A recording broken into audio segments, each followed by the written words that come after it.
Let's see.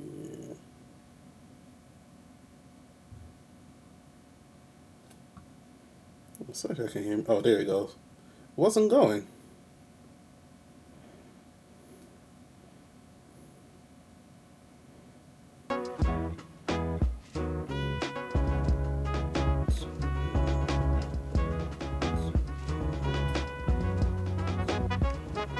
Weird. Turn off the background stuff. That's odd that my stuff wasn't going. What's going on, y'all? What is up? Dangerous Voice, the People's Choice. Live and direct from New York City. We are back, baby. I went to my Discord to look for gaming news, and there wasn't none. So I gotta pay attention to my own Discord.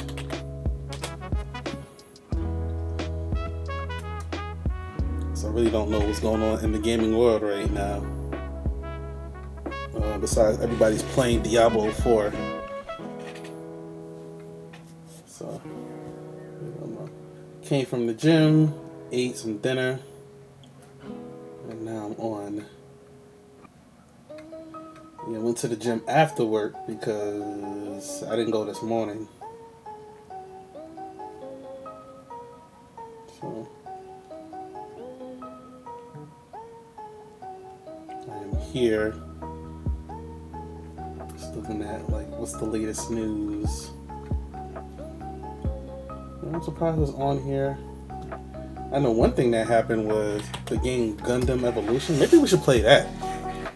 The game Gundam Evolution fucking just, they just killed it. And I haven't played that game in a while. Maybe we should play that for a little bit.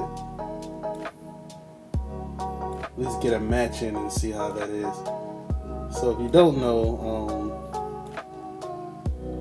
Gundam Evolution was like an Overwatch type of game. It was a fun game. But I feel like Bandai Namco didn't support it.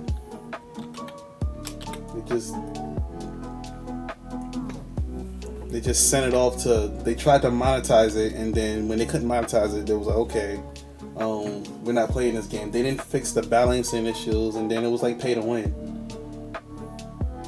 So they said they're killing the game in November.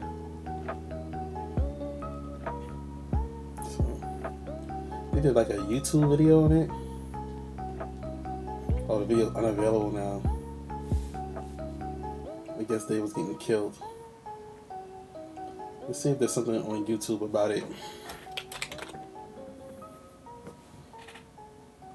Yeah, because the fact that they just like,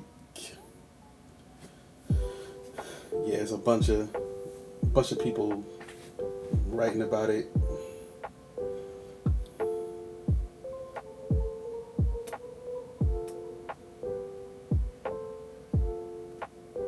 Let's see.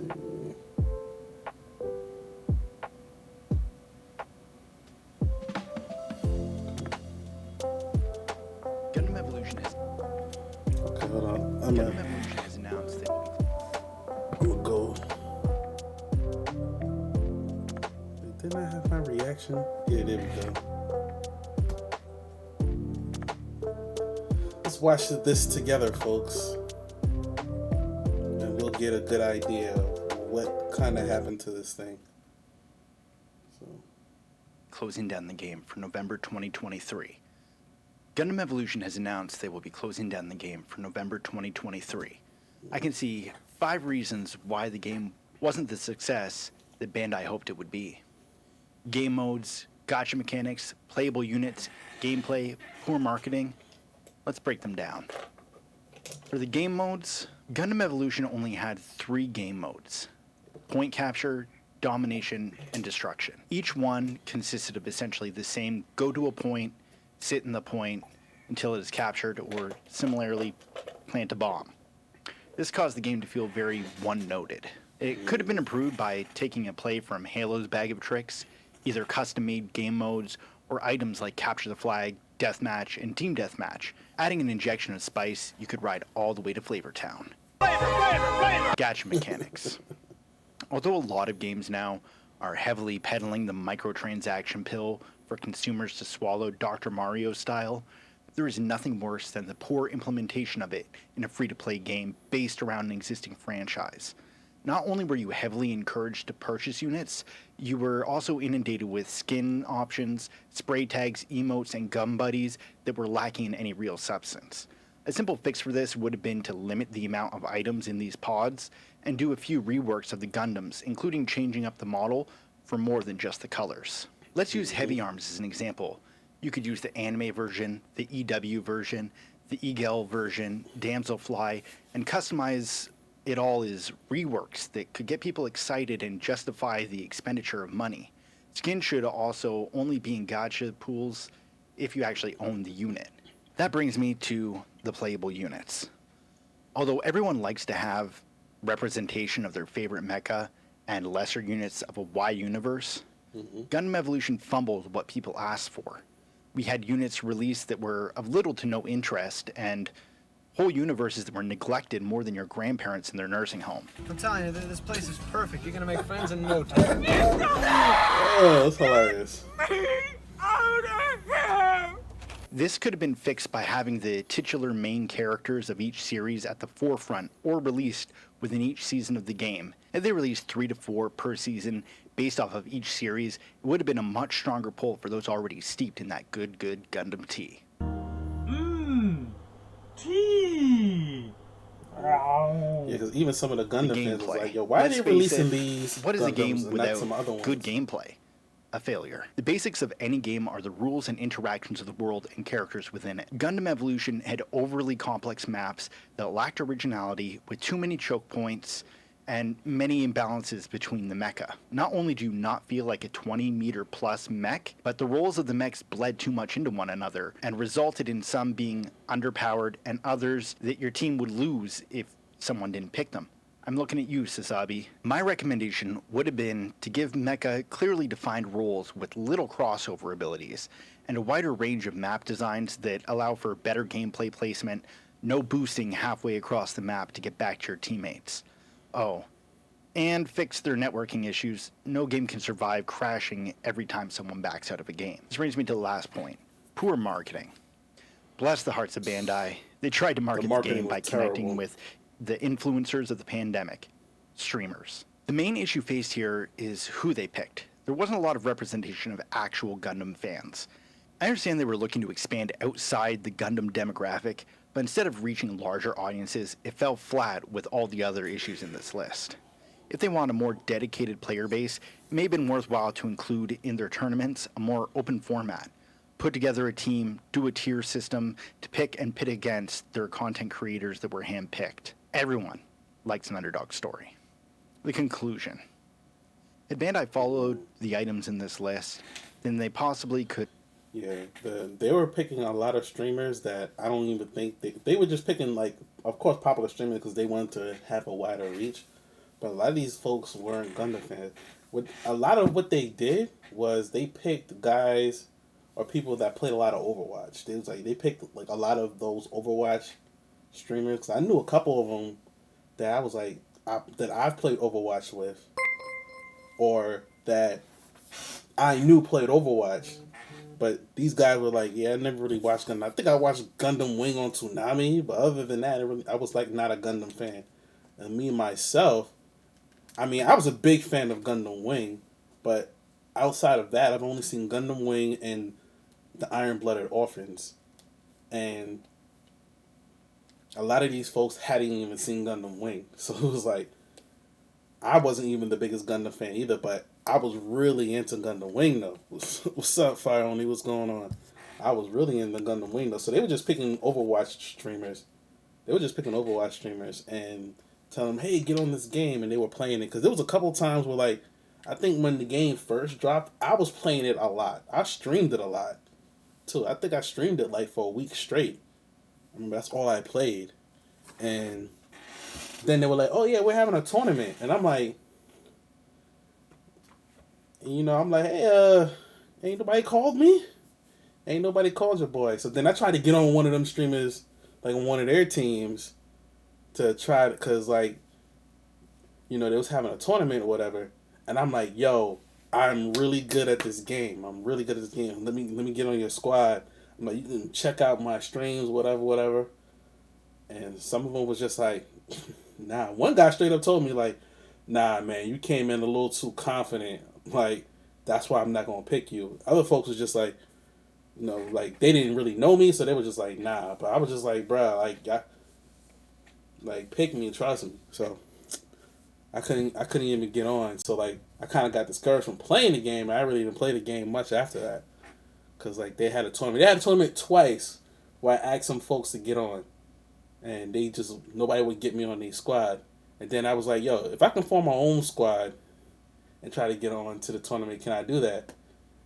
They were like, it was invite only. Da, da, da, da. You got to try to get on with somebody that got invited. So, I was like, oh well, man. I was almost willing to go all in on Gundam at one point, but it was just like wasn't a lot of folks playing the game outside of the play test. Like they did the play test, the beta, and then like when the game actually dropped, like that first week, people was playing it, and after that they just dropped it because Overwatch is like, yeah, we're dropping Overwatch 2, and the we're dropping the campaign mode coming later this year, Could have continued which to line their never came. So pockets for many years to come. If you enjoyed this, please like, comment, and subscribe. yeah, I think It that's means a it for lot this and really video. helps the channel to grow. So Gundam shutting down. Let's see this What's one. up, everyone? We're gonna be having a little bit of a different video today. I had originally planned to upload another C.O.O.L gameplay video, had it all ready to go. But with the recent news, I decided it was probably best to delay that video till next week. I kind of give my thoughts on everything that's going on. It is raining outside as I record this, perhaps fitting for the mood. So if you do hear a little bit of thunder in the background, that's the reason why. Hopefully my mic won't pick that up. And there'll be some gameplay playing in the background as I talk here, but I won't be commentating on what's happening. I'll just be throwing in some gameplay that I recorded that I wasn't planning on making a video for. Maybe a few different games in the background. But yeah, I guess most of you are probably already aware, but they did announce just a little over 12 hours ago, as of the time I'm recording this, that game service will cease for Gundam Evolution come November 29th, a little over 4 months from now. So I decided I should probably give my thoughts on it. They do have a final mission briefing stream Friday night, at least my time, to talk about the details of everything. I don't know if we'll be getting... So I can't find that mid-season video. patch I was just to go looking for along that with video. Or if we'll be getting any sort of balance They had a updates final going mission forward. It briefing, sounds like we won't, like this will be the announcement, last dev like stream. on I don't- YouTube, and they maybe took it they'll down. throw out some Bandai Namco patch took it down. I notes guess it was getting. still. I think guess they've it was done patch notes getting in the past without doing a buried. dev stream to go along with it, so maybe we'll get some. But yeah, I guess my first reaction to the news is obviously sadness. You know, this has kind of been my main game for almost a full year now. It's basically what made my YouTube channel what it is. You know, I uploaded a few things the year before that, but it's definitely been the main identity of my channel since it started to grow really from nothing to what it is today. And I'd like to say that I'm surprised about it. I guess a little bit surprised that it came when it did, but unfortunately the writing has kind of been on the wall for a bit. I'm not someone who really tries to pay attention to player-based numbers for games. I know a lot of people really like to bring that stuff up a lot. I'm not trying to say that's I bad. be paying necessarily, attention although I think like some on people Steam do to the player base numbers because maliciously if they're trying to people get always failed. I don't talk think that was about necessarily the games. case here. I So think one a lot point he of brought up was people who like, want the game to succeed are also I don't pay attention to player base numbers. I've been paying attention to them only because of the fact that I'm always thinking about what else I could stream that has like a consistent fan base. I would say, Warframe's definitely one of those games. Y'all know I love Warframe. And I keep hearing Warframe is dead. Warframe is dead. It's going on 10 years now. But keep talking about Warframe is dead. But like, Warframe is consistently in the top 30 on Steam. And that's just on Steam. So I can imagine like on console or whatever else, it could be more players. But it's consistently in the top 30s. Depending on if they have an event, it'll be in the top 20, sometimes the top 10. There was one time the last event they had, it was a top 10 game. Like, and it's been like consistently. I haven't seen Warframe on that chart less than 30. Like rarely on that chart. Almost every time I've checked. Every time I've checked for Warframe, I'm like, oh. Matter of fact, let's check right now. Let's check right now. Let me turn some music back on real quick. This is just Steam. Remember, Warframe's like on everything.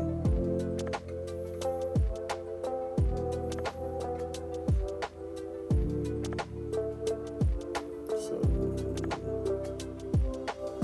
Warframe right now, 29. 29. For those of y'all that can't see, blow that up for you. It's 29. So when people be telling me the Warframe dead, I'm like, how? Like, I'm surprised Left 4 Dead is number 30. Left 4 Dead 2 is fun though. I like Back 4 Blood. I personally like Back 4 Blood better. Honestly, people look at me crazy when I say that. I'm like, yo, the gameplay was and the gunplay was a lot better. So of course these are like the top 10 games. You know, Counter Strike number 1, 2, Dota, Rust, Apex Legends. I think if whatchamacallit was here, League of Legends was available on Steam, it would be here. Rust, Apex Legends, Team Fortress 2 is still up there. Grand Theft Auto, PUBG. When Wish Prime drops on the 25th, it will shoot up to 15 or higher. Yup. Wallpaper Engine, which I've never used. See, Bit Battle Remastered. Everybody's streaming this. 7 Days to Die, which I'm going to be playing that soon. Probably tomorrow with Random Arizona dude. War Thunder, Terraria, like Stardew Valley, Daisy, a lot of multiplayer games as you would expect. Final Fantasy 14, Warframe. Yo, it's funny because like these two games right here, you would think. I always tell people like everybody would consider Final Fantasy 14 the bigger game, and I'm like, I don't know because they're that close to each other. They're like only like 1,000. Only 1,000 is separating them right now. Like on Twitch. Please don't what? Play Final Fantasy 14?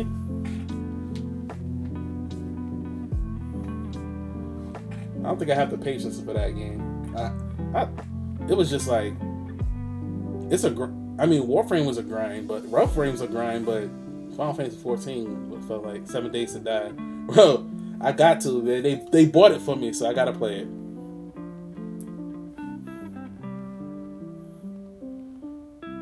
They bought it for me, so I gotta play it now. So I'm stuck. Warframe and Final Fantasy 14. Like Final Fantasy 14, it was a little bit of a grind for me. I was like, I don't know. I enjoyed it, but it was like I didn't enjoy streaming it. When I streamed it like once, and I didn't enjoy it. But when I was playing offline, I was fine. I was like, okay, this is like a game I could chill like on a day off or something.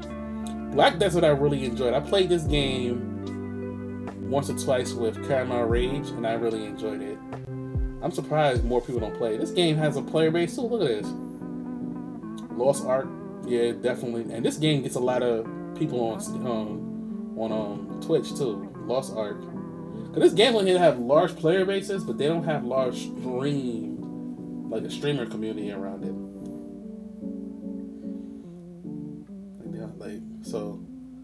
I feel like Payday 2 is probably one of those like large player base, but I don't see nobody streaming this a lot. Rocket League, but that has people stream that though. Black Desert, I don't see a lot of people stream this, but large player community. Red Dead Redemption 2, same thing. I don't see a lot of people streaming that. RimWorld, I see this every so often. I see a big streamer streaming RimWorld. So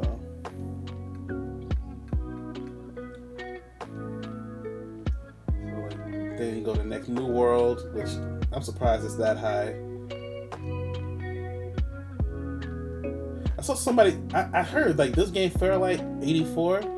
I saw somebody playing this game, and I was like, "Yo, that looks fucking cool," but nobody streams that shit. And everybody was telling me like, "Yo, a lot of people play this game. A lot of people play this game." And I think it was last week was the first time I heard of it. It was like a lot of people play that game. I'm like, really? You've never heard of the game before then? Before that day, I'd never heard of that game. Yeah, Rust, that has a large player base, and that game didn't have a large player base at first. I saw my man, who was it? His name's one of my Warframe guys. Man, why is his name? Let me see if he's on Twitch right now. His name slips my mind right now. I can't believe it.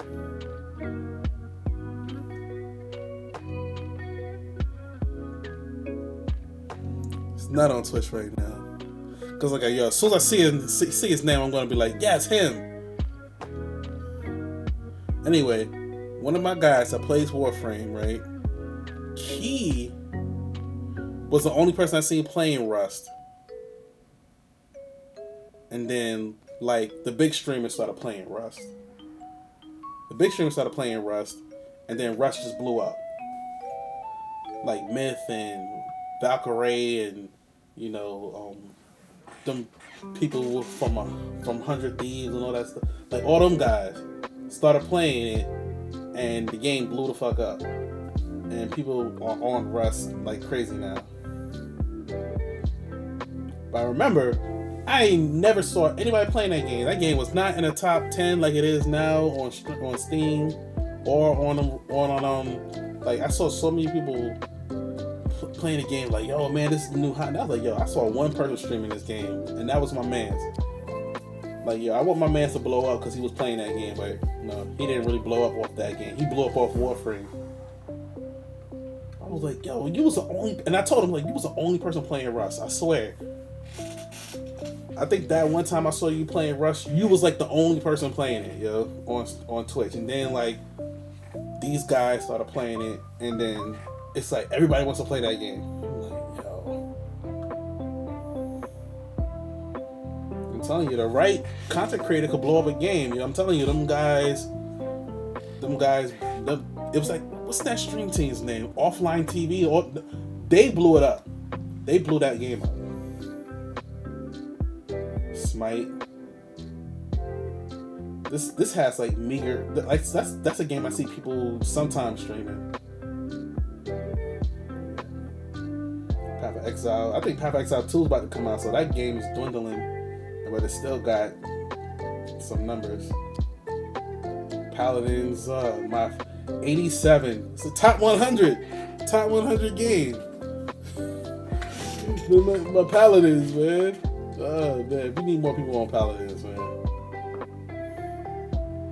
Keep telling people, go to Paladins, play Paladins. The cats don't. They'll say, what, free to play Overwatch? Why would I do that? Now Overwatch is free to play, so I'm like,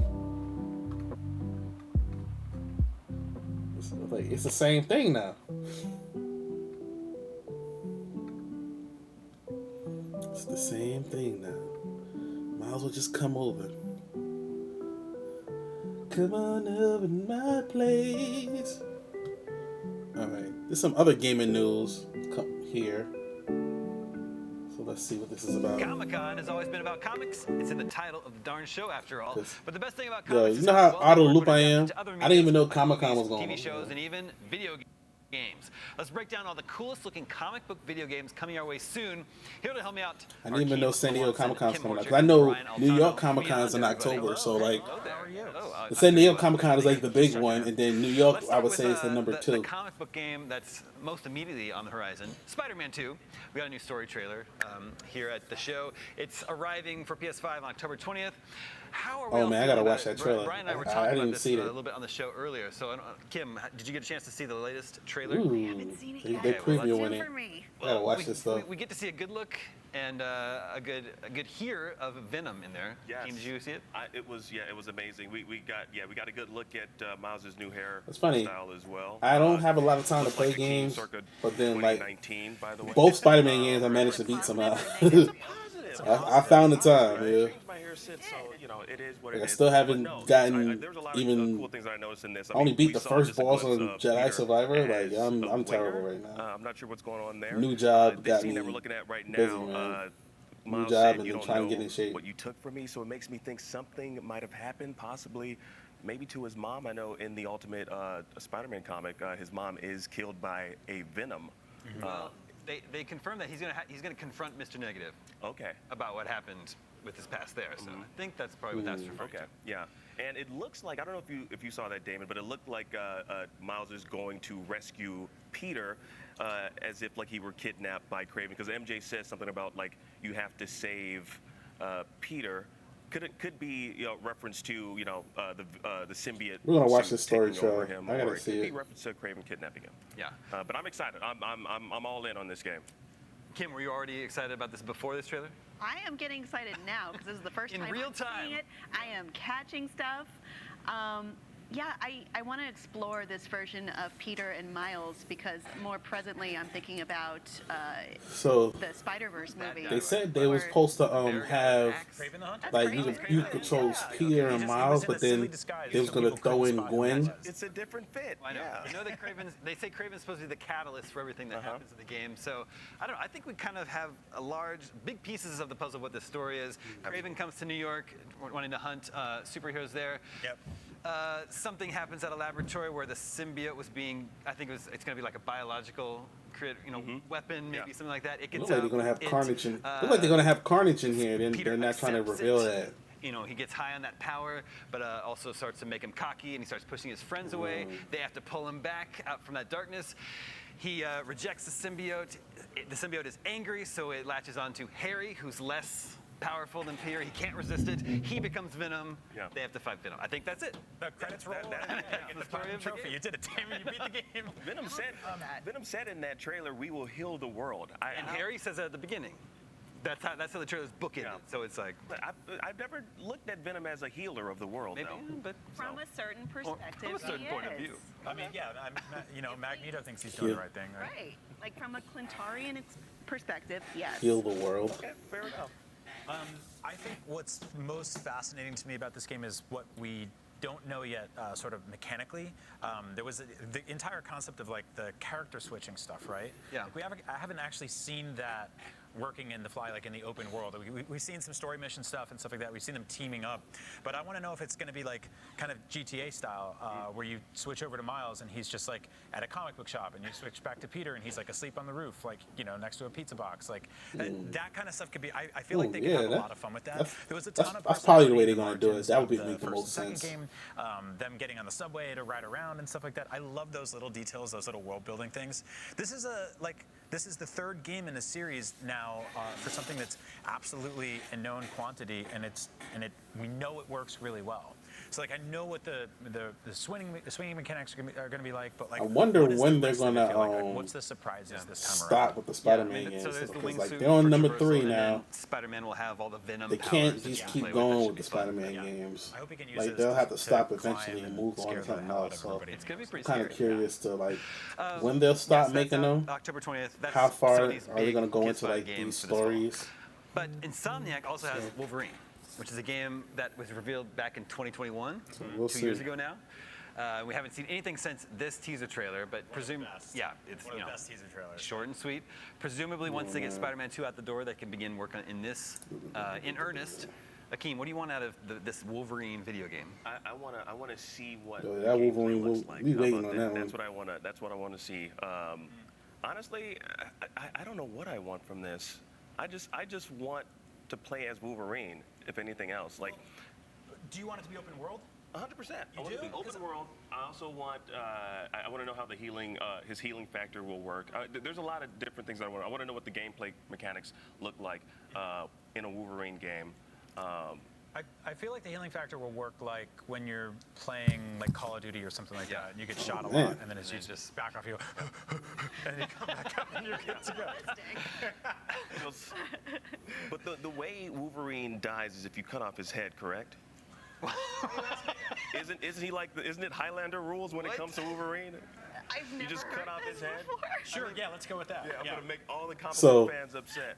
There's 3 people up here that never read that. This guy reads the comics.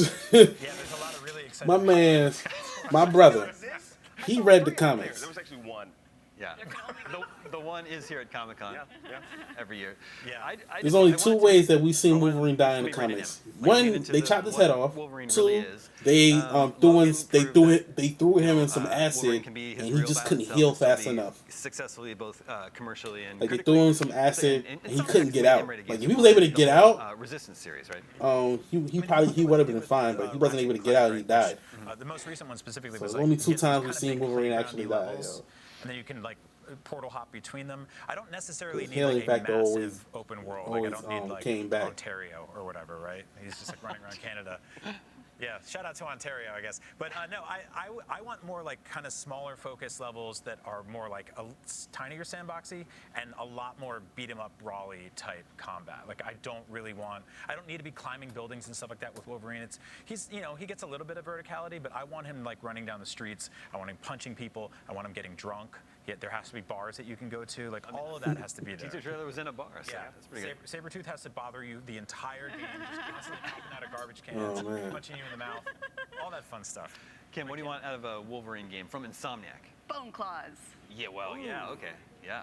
I want him to be a little weak sometimes, so that it's a challenge for me. That might be that would be good for the beginning of the game. They'll like do any sort of like origin story with this particular game. So I mean I would love to see like some flashbacks when he did just have the bone claws. So that would be awesome. But I don't know. I'm doubting that because like if you look at the first Spider-Man game that we got, like there was like an origin story in that. So I think they're just gonna move on. Like he has the adamantium. He's in Madripoor, drinking whiskey. Yeah, I like the and fact just that they did beating that in the everyone up in Spider-Man the bar game. for They some didn't reason. they didn't try to No, do I'm like the getting origin story. They just like they flashback kind of of Wolverine recapped it in the origins, beginning. I Hey, think this it is might how I be became right, Spider-Man, so and I've been doing Spider-Man maybe we stuff could for be years right. now. No, they're not Boom, good. they dropped you in. No, but They wasn't trying to kill Uncle Ben for like the 100th time. Is that they will pull like literally every costume that he's ever appeared in. Yeah. And I'm just now thinking about how exciting that's going to be for Wolverine because we're going to get 90s animated Wolverine costume, hopefully, right?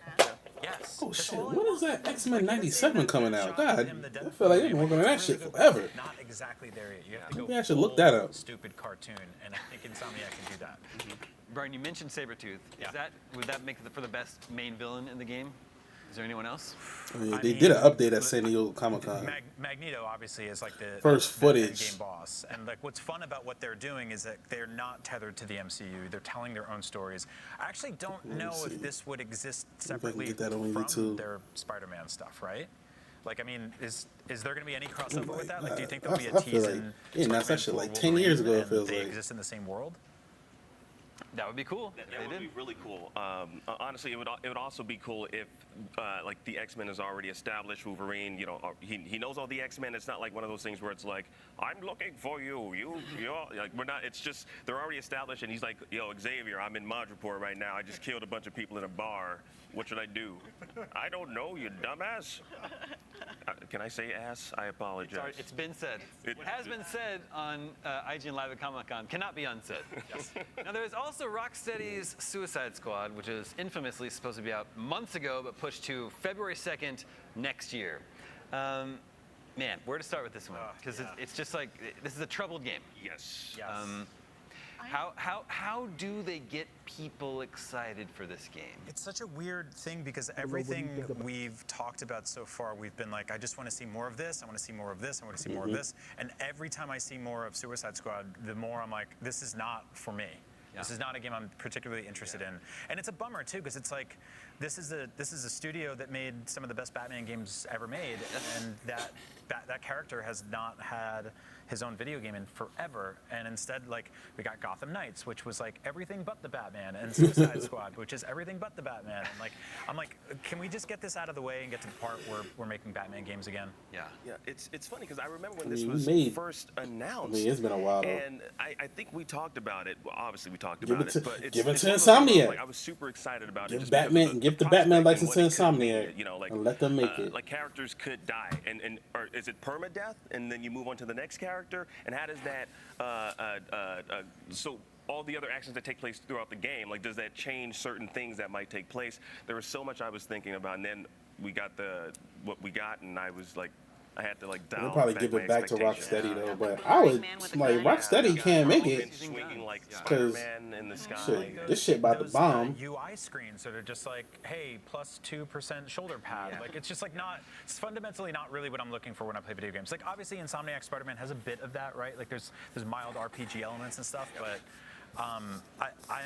I just don't know who this game is for. I don't know anyone who's particularly excited for it. I feel like they keep kicking it down. Are you excited for it? I like Wonder Woman in this. Okay, that's a good start. But speaking of Wonder Woman's getting her own game from Monolith. I'm more excited about that. yes. Developers of the Middle-earth, Shadow of Mordor, and Shadow of War. This one was revealed back in 2021.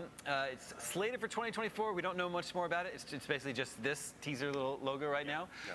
Kim, what do you want from this game? And were you a fan of the Shadow of Mordor games? I was a fan of Shadow of Mordor. I really liked the Nemesis system. Exactly. I would like to see a lot of that. I'm not exactly sure how to implement that with any particular Wonder Woman villains, per se. Forgot they so were I making guess a I Wonder just Woman game. I'm gonna say that I want Etta Candy in this. Do you want the sort of like Shadow of Mordor combat with Wonder Woman? Okay. We gotta find out what I wanted to find out from this video. Let's see what else is going on.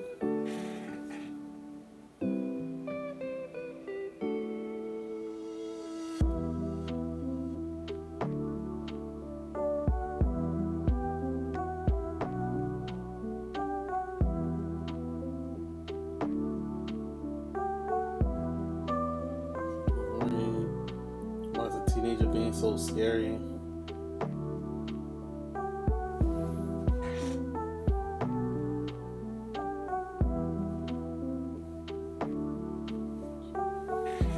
Transformers Earthspark Expedition. Oh yeah.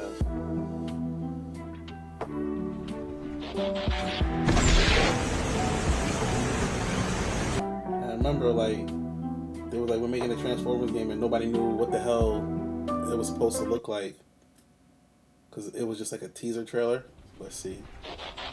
What the hell was it?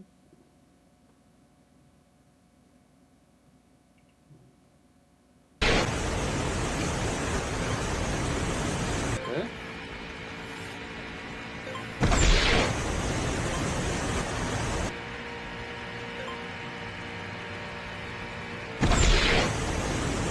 I guess this is like a racing segment of it.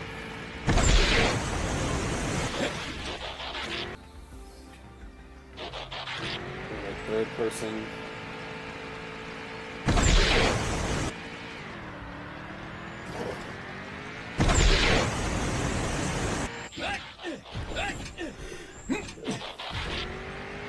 It's a whole lot of nothing.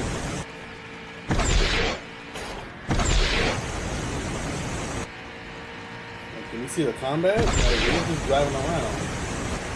So I like that aspect. I think that's cool. You can drive around like that, but how's the combat in the game? You ran past all the enemies.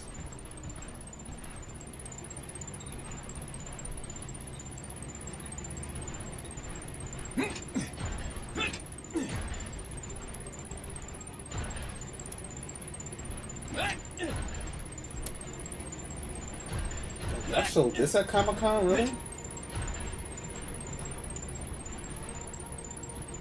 I would have been mad. I'm like, When it comes to the crunch, Alex, okay, it's not I'm coming out.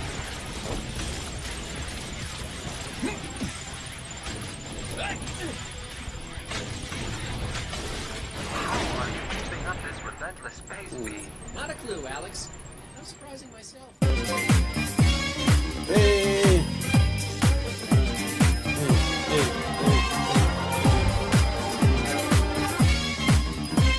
Lupin, Bebop, what's going on?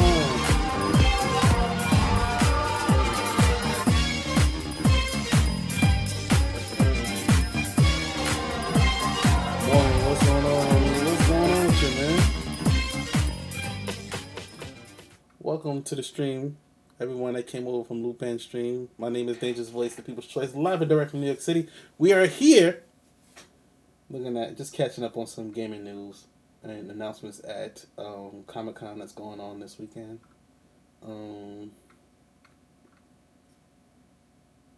So yeah. Yeah. Wasn't much. One Punch Man World. Please don't tell me Bandai Namco's The Perfect doing World's this. One Punch Man World is a new action game based on the global hit anime One Punch Man, coming to PC, iOS, and Android later this year. And joining me right now to chat about the game are Terry Lee, General Manager of Crunchyroll Games, and Kyung Kim, the Senior Director of Production at Crunchyroll Games. Welcome, Crunchyroll guys. Games is making it, okay. This is great. So we're here to talk about One Punch Man World, which is the product of a team up between Crunchyroll Games and Studio Perfect World, which is known for titles like Tower of Fantasy. Now I'm kind of curious, what's been the most rewarding part of this partnership? It's been an amazing relationship between us and Perfect World. Crunchyroll was really chosen to take on the publishing because we understand the anime audience. We have such a broad reach with the anime community in the West. But for those of you who don't know, Perfect World is an amazing studio based out of China. They're one of the premier studios there. They've done a lot of different games, and they're really well known for these cross-platform action-based games. And so, a big part of our relationship and our collaboration is just this natural groove that we have when working together. They understand us, we understand them. They trust us, we trust them. So that mutual trust has really built a foundation for a pretty solid relationship, and we think that will show through once we launch the game. Yeah, I'm excited for it. Kyung, how's it been for you? They've been wonderful partners through and through, and it's been a pleasure working with them, and I'm sure the fans will enjoy what they produce. I mean, from what I've seen, it looks so phenomenal. Now, we all know the story. or Manga fans and anime fans know the story of One Punch Man, which is a story of a superhero who can defeat his enemies with a single punch. So how does One Punch Man World balance fulfilling that power fantasy while still providing engaging gameplay for its fans?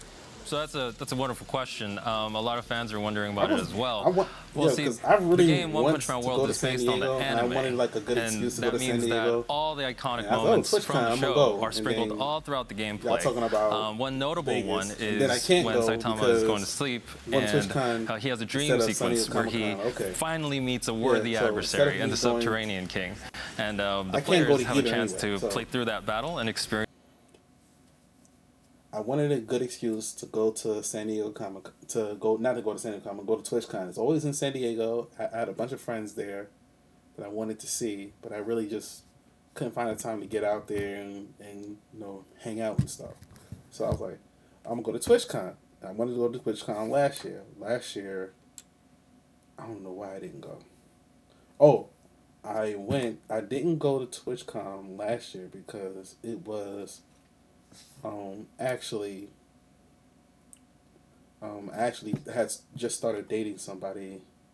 No, I was dating somebody, and like it was like her birthday or something, so I couldn't go.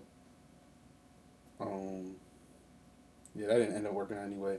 I couldn't go because it was her birthday. I was like, I planned on going, and she was making a big deal about me going and stuff. So I was like, I didn't go. So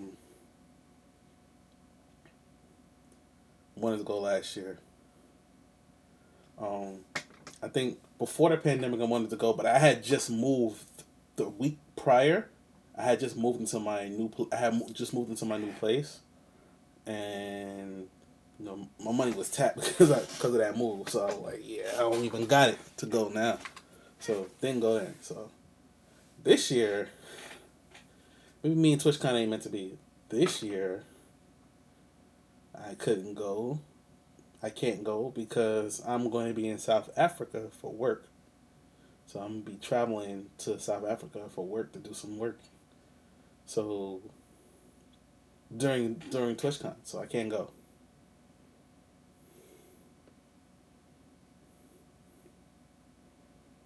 Nah, fam. She can't join on me my hobbies and things I love. She's not joining me.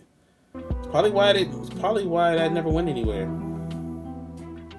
That's probably why I didn't go anywhere. Me and her talked for a little bit, and it never ended up going anywhere. For my birthday. Oh, your birthday's around TwitchCon? That's cool. That's dope. Oh, it's not Concerned this with the numbers, but open.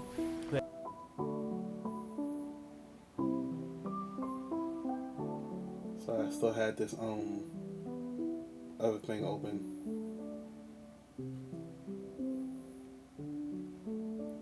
So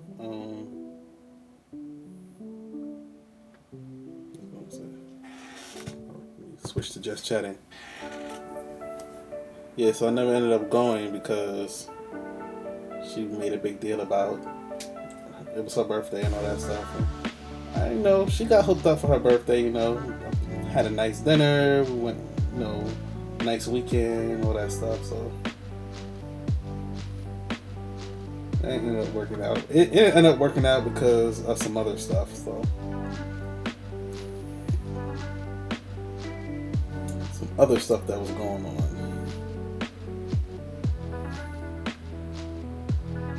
That she wasn't really telling me about. Most of the rumors of BSF survived for the last few years. Yep. I'm thinking about my birthday's in March. Where do I want to go?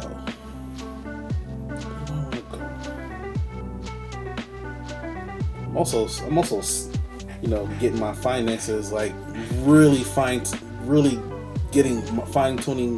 my finances down to like a science almost. So I'm gonna show y'all what I've been reading. I've been reading this book called "I Will Teach You to Be Rich" by Ramit Sethi. Really good book. I'll let y'all see it again. The book's not even that much. If you want to get this book on Amazon, it's not even that much. I think it was $10. I think I paid. Even if it was more than that, I think the cover price on here says $16.99. So it's not less than $20 to get this book. Even with shipping, that's $20. So I'm like, so this book right here is. I've been reading this. I've been listening to the audiobook too while I go walking in the morning. But I've been reading it too. So that book right there is teaching you practical financial advice. The title's inflammatory. I always say the title's inflammatory, but the advice in the book, everything I read, I was like, yo, this is really practical and logical. It ain't really anything I was like, oh. I mean, there was a few things where I was like, oh wow, I didn't know that, or it was like, oh snap, I didn't know you could do that. So there was a few of those moments, but at least so far, there hasn't been a moment where I'm like, wow. It's all been like, oh yeah, it was kind of like, man, that sounds really logical. Oh, that sounds really why did I think of that? It was a lot of those moments reading the book. So I would suggest, that title is inflammatory. Yeah, I said that. I know I showed it to my father, but I was like, Dad, the title is very misleading as far as because it reads like but I think he did that on purpose to hook people. I think that was the whole point, to hook you. I will teach you to be rich. What's this about? And then you read it this is practical. This is practical advice. This ain't anybody can do. It's pretty easy. I've seen the show too. So yeah, I saw the show, right? It assumes you have capital and money already. Not really, because I think on the show, somebody was really broke on the show. There was the one. So if you saw the show, Lupin, on the show, for everybody so it's a show on Netflix called "I'll Teach You to Be Rich," and he takes a couple of people and he pretty much teaches them their how to manage their finances, right? The one person was really broke. There was one person that it was yeah, I'm making, if it's a good year, it's $35,000. It was not a lot of money. It was they was not making that much money, bruh. And to the point where my man was like, yo, you have to find pretty much practical advice again. You gotta find a new job, bro. Like you, there's no.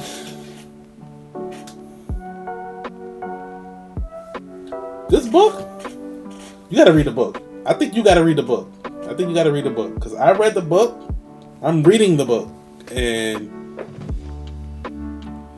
it doesn't assume you have money at all.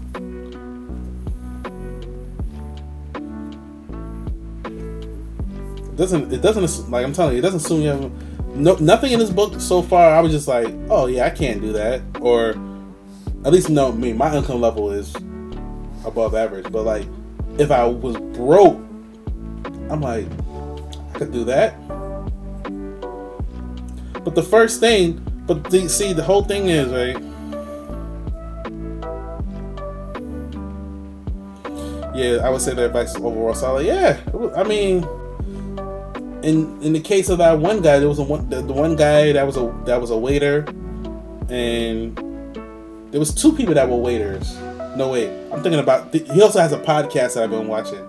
So on the podcast, he had a woman that was a waitress, and on the show on Netflix, he had a guy that was a waiter. The guy that used to dress in drag and stuff, and literally told him like, you just gotta find a better paying job, man. Like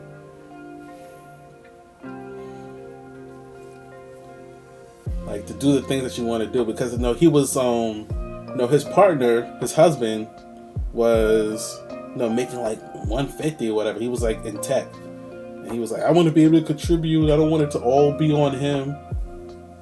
And my man was like, yo, you gotta find another job, bro. Like, you gotta find another job. Like, this is not working out, and you have all this debt and all this stuff. Like, I could show you how to cut everything. And he showed him like, yo, this is how you can make some cuts, but there's a limit to how much you can cut, but there isn't a limit to how much you can earn. So he was kind of like telling him like that, like, yo, you might just need to earn more, especially since where you are isn't a lot.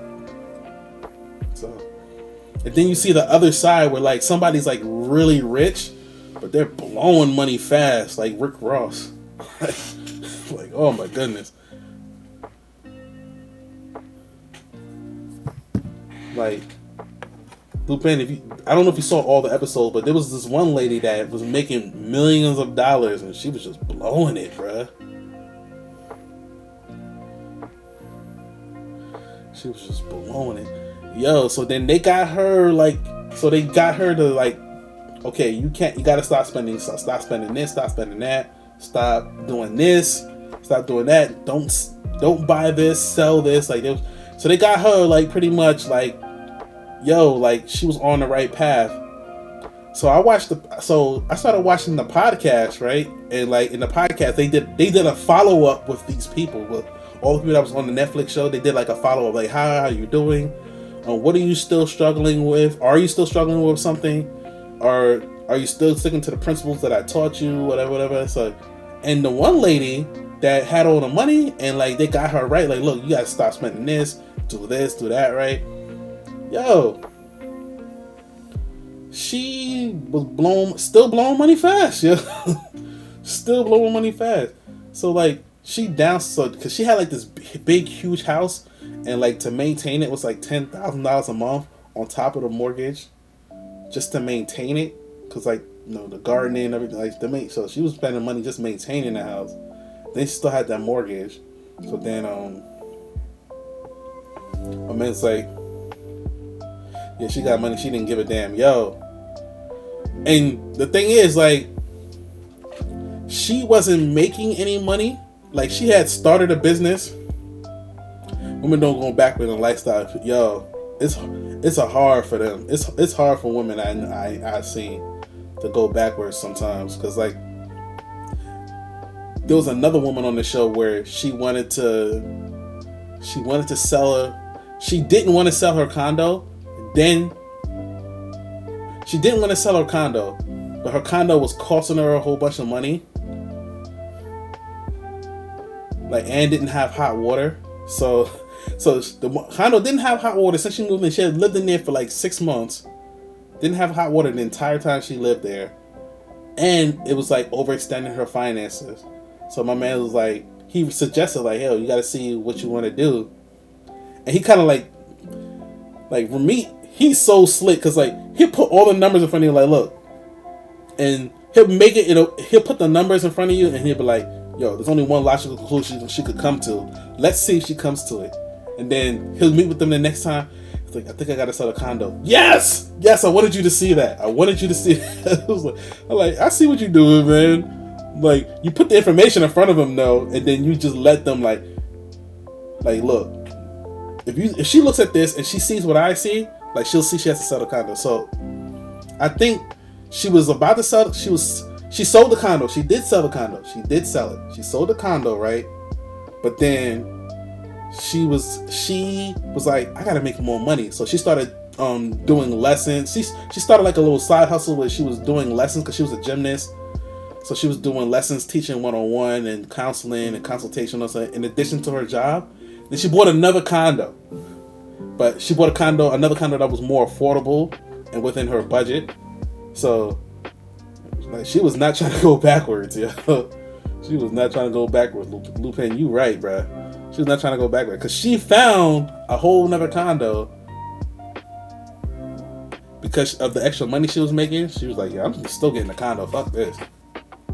And the one woman, like I said, like, she wasn't the one woman that was super rich. She didn't have.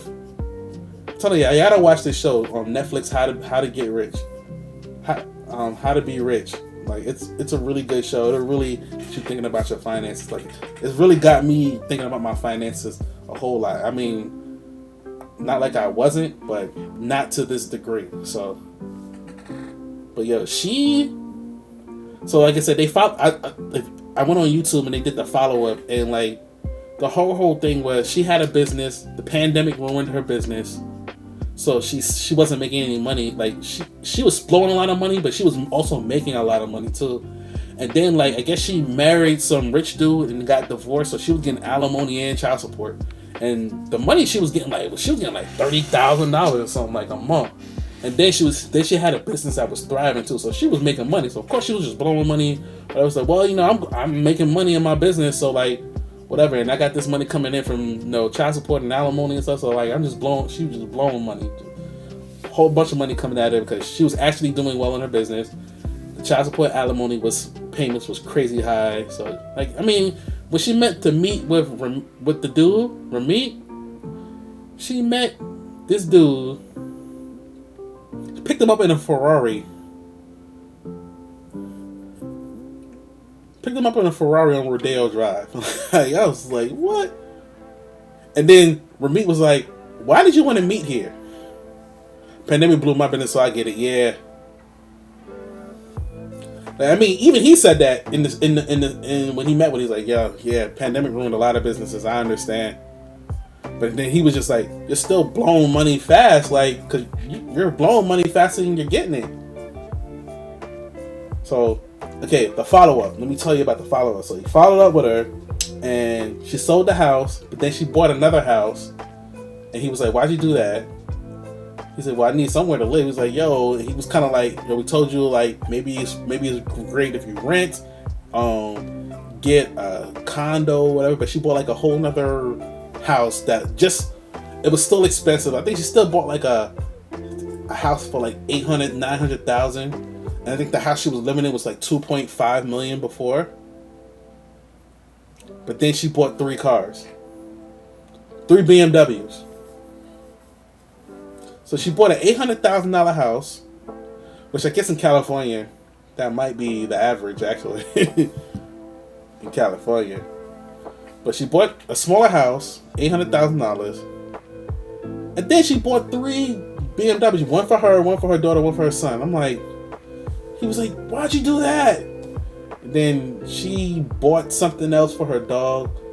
Then she had a financial advisor where like Ramit is telling him, yo, your financial advisor is robbing you. He is robbing you. He straight up told her he is robbing you. Because at first he was just like, yeah, yo, so the percentage points on this and that and the third. Like, he showed her the numbers, like, the percentage points, and it was like that he's charging you, whatever.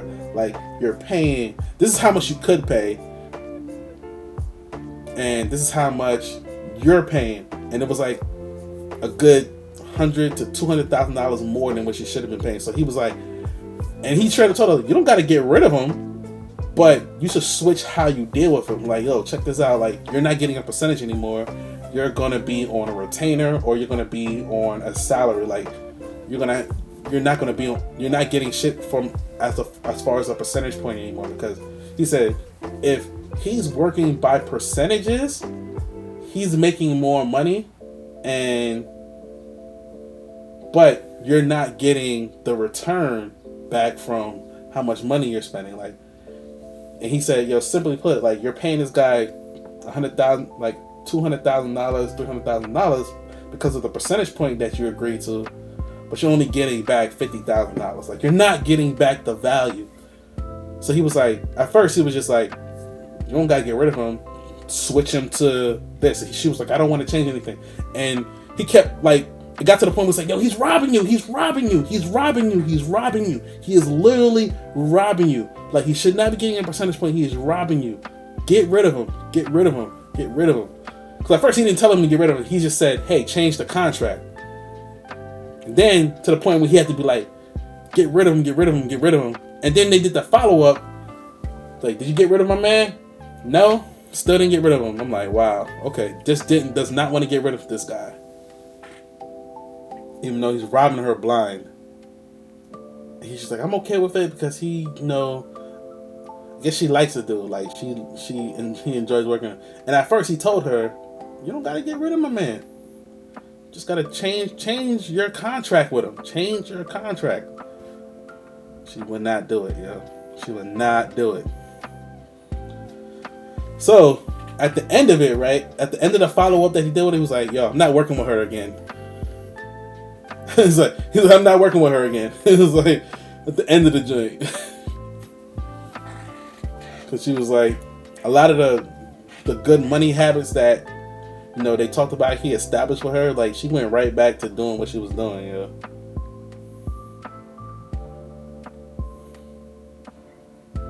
Women don't go back when life's a full motherfucking stop. Yo, that's the thing, right? So, she didn't want to go backwards, right? But then, like, she started a new business, or she reopened the business that she had before, but it wasn't making any money yet. Like, it was making money, but it wasn't making like the money it was before, like before the pandemic. Like, 'cause she was just getting it back going again. So he asked her about that. He was like, "Yo, so how's the business going? Whatever." Oh, the business is going well. It's not earning as much as before, but it's earning this. And he's like, "Oh, that's great." But he was like, he's kind of like, "Yo, like, you got to change your money habits. Like your business, you're just getting it back off the ground. It's in profit right now, but not as much as before. So you just got to build it up." But he was like, "Yo, you're gonna go." He telling her like, "Yo, you're gonna go broke before that even happens." That's why he said at the end, like, I'm not working with her again, because, like, she's not listening. And, like, a lot of the stuff that we established, or a lot of the stuff that she's gonna go broke. Like, that's the whole reason why she called him, because she was like, "Yo, I'm about to lose." The whole reason she called him, like, she reached out to him initially was like, "Yo, I'm about to lose my house." And he went to the house, and the house is this big, gorgeous house. He was like, "Yo, how much does this house cost?" She's like, $2.5 million. He was like, "Do you need all this house? It's just you." It was just her and her daughter. Like, she had other kids or whatever, but they were grown and they was out the house. So they were like, it was to the point where she almost couldn't pay for her daughter's college tuition. Like, she was about to lose. She had too much stuff going on, man.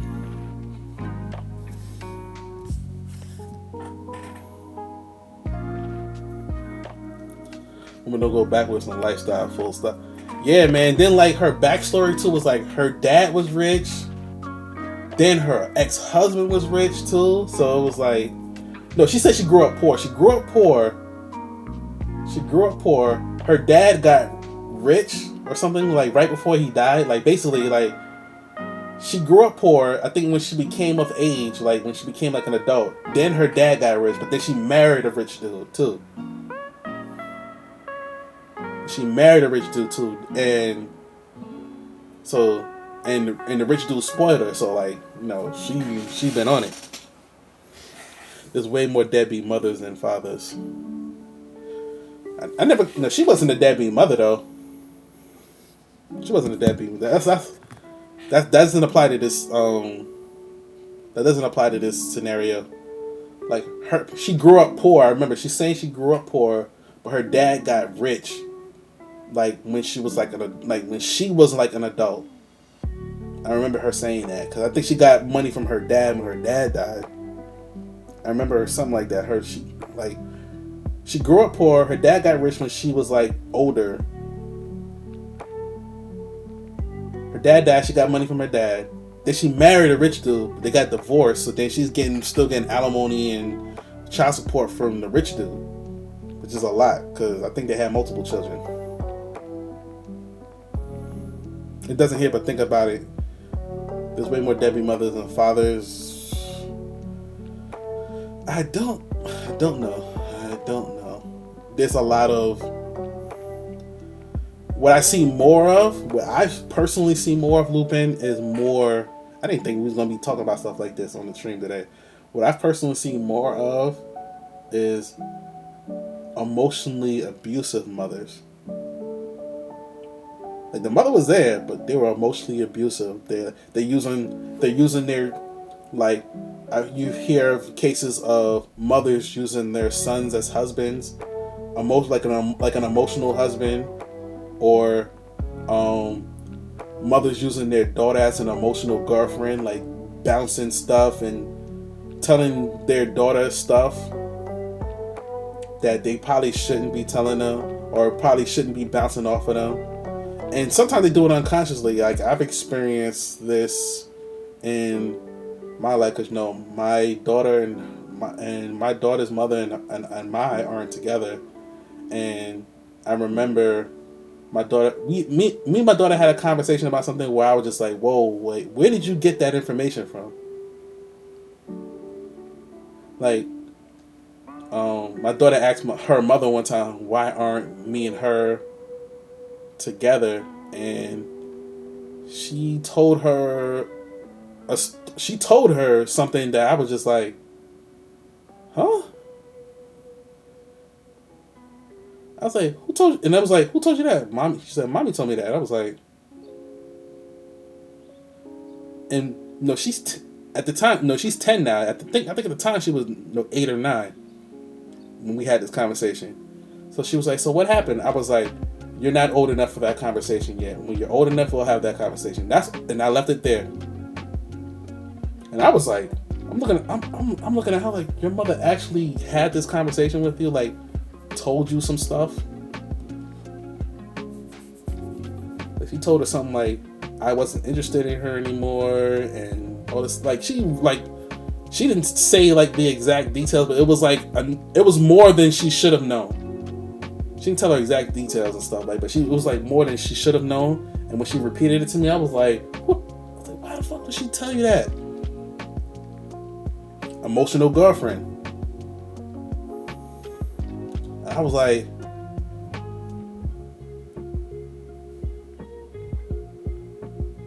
but stuff like that, I'm just like, but when she asked me that, or like, for instance, like I was dating somebody, my daughter met somebody that I was dating, and then she asked her, and then like we had broke up, so of course she don't hear about her anymore. And she was like, hey, what happened to such and such? I was like, you're not old enough for that conversation. When you're old enough, we'll have that conversation. Like, I kind of just, like, stay out of grown folk business. Kind of like, that's my version of it. You know how your parents say, stay out of grown folk business. Like, it's kind of what I did there. And I didn't say that per se, but I said that. I said that in a way where I was like, hey, stay out of grown folk business. Like, I didn't say that, but it was kind of like, when you're old enough we'll have that conversation. Like, so let her know, like, the conversation's on the table, just that I'm still a child, and I'm not old enough yet to have that conversation. So when I am, we can. Kind of like leaving it open-ended like that. But she's probably gonna forget to ask by the time she's old enough, so I don't have to answer that question. I also have to be prepared to answer that question if she does remember. And more than likely, kids remember the stuff that you don't want them to remember. It's kind of how that works. Where you're like, I notice that all the time. I was like, you know what? Out of all the things, she's gonna remember this. Like a lot of times when like I talk to her or say something to my daughter, I'm like, she's gonna remember this out of all the things, because that's the thing I don't want her to remember. So there are times when I'm like telling her stuff, I'm talking to my daughter, and I'm like, okay, I literally think about, just remember when you're there and when you aren't.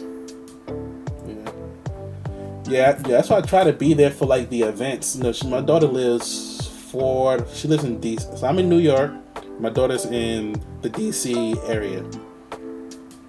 So like a lot of big events and stuff, I try to make sure I'm there. Like I remember I missed one, just not realizing it, and of course, like I can't depend on her mother to remind me. So like I have to like, as soon as like her mother tells me like, hey, she has this going on, I have to like remember to put it in my calendar or put it in my notes or something, because like she is not gonna remind me. I want to say she doesn't do that on purpose. I want it because I think my daughter's mother has a lot going on herself. Like just in her own personal life, she has a lot going on. So like she's in medical school, like she's doing a lot. So I don't want to fault her and say, oh, she's doing this on purpose, because she could literally just have too much going on. She probably just forgot because she has so much going on. So, but I just know, regardless of whether she's doing it on purpose or she's legit forgetting to like just remind me, she's not gonna remind me. So I kind of treat it as she's not gonna. I treat it as she's going to forget to remind me about an event. So when she does tell me about an event, I put it on my calendar and I make sure I keep track of it, because if I don't do that, I'm gonna miss the event. That's how I missed. Like there was a Veterans Day event that my daughter had that I could have been there for, and I forgot about it, and it wasn't in my calendar. I didn't have it written down, and then my daughter was crying that I wasn't there, and I'm like, that's not happening again. So.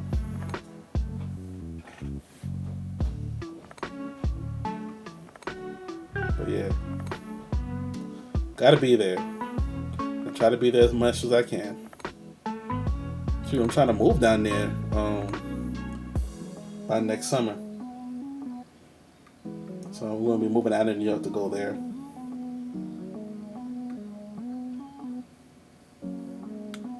I should play a game, right? I'm actually looking at my games right now. Let's see.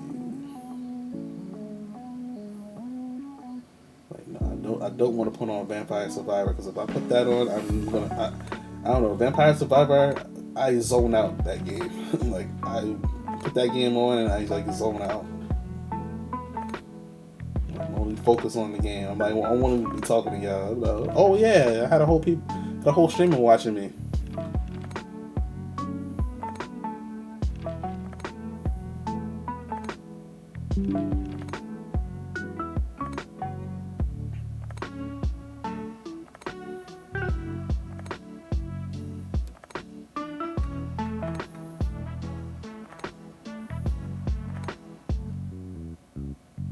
Let's see what we got here.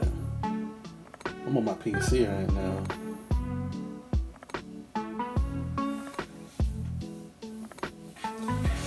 She didn't have too much going on.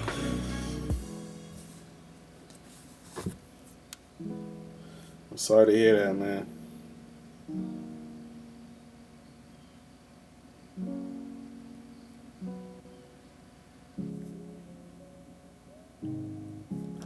Yeah, I mean, I think for like, if you have baby boomer parents or Gen X parents, That's for some of you that the Gen X parents. That's for like some of you that are younger. Yes, if you have a Gen X parent, then you're probably in your 20s. You're probably in your 20s if you have a Gen X parent. But like for those of us that have a baby boomer parent, we have to give them a little bit of grace because like we are more aware of mental health issues and emotional abuse and stuff. Like we have a lot more tools that they didn't have to identify that stuff.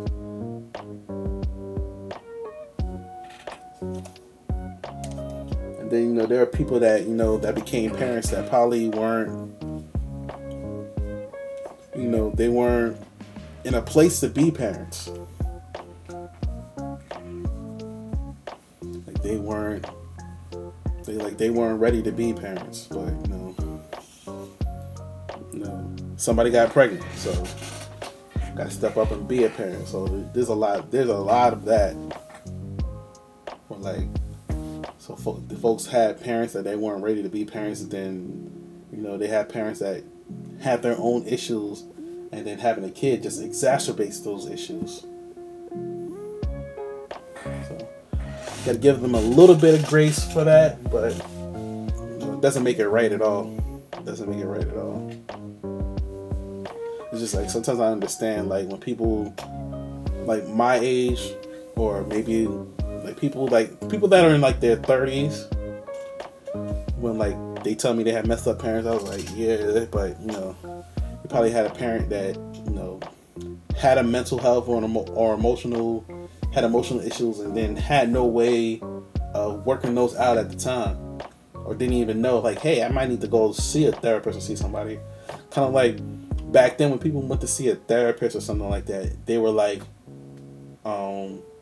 they like had an anxiety attack, or they like something major happened, like they broke down. And now we're at the point now where we kind of identified it, like, yo, I'm a little like now we're in a place like before that happens now, like prevention, where it's like, oh man, I'm kind of like, I'm not feeling good about this, or man, I'm like always feeling like this. Maybe I need to go talk to somebody. Like we can identify that more now, whereas our parents, they didn't have those tools. Like normally when they went to see a therapist, something major happened. Like maybe there's a breakdown in their marriage or their relationship. They had like some type of nervous breakdown at work or in their life, like something major happened, and then it's like, okay, I need to go see a therapist. Like now we're kind of like, man, I'm feeling depressed. Yeah, maybe I should talk to somebody. Maybe I should talk to a therapist. Like we're at that point now, where we're like before the nervous breakdown. So that's it. Doesn't make what happened right. It's just that we're able to identify it more so now than we have at any point in time before. Like I'll joke with people when like they're going through it, even though it's not really a joke. Like, man, just go see it. Just go to therapy, man. But I really mean that. Like, yo, you might need to go. I mean, I say it jokingly, but shoot, I'd be like, for real, this person might need to go.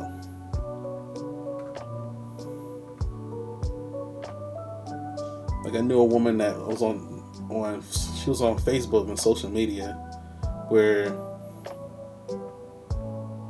every day she was complaining. She's complaining about, men. Men ain't shit. Men ain't this. Men ain't that. Fucking hate men, or like something always saying something negative about men.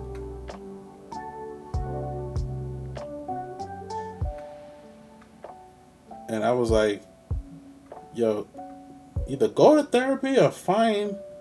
And I joked about it. I was like, yo, either go to therapy or find some dick. Shit. Like, damn.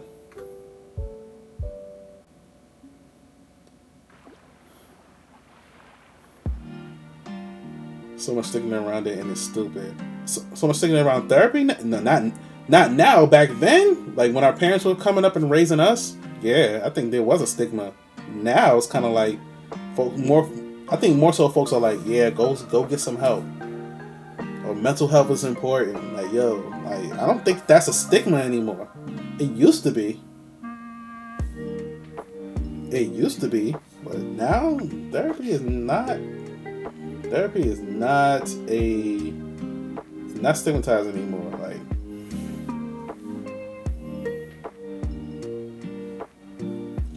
at least in the circles that I'm in, or the people that I talk to, they're like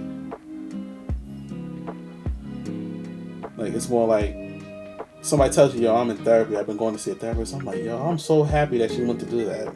Or like, oh, that's good. That, yo, yeah. Sometimes you got to get some stuff. Kind of like, even if it's just like for a second, like, yeah, you know what? Sometimes you got to get some stuff worked out. I understand, man. I'm glad you're doing that. And then we'll move the conversation on.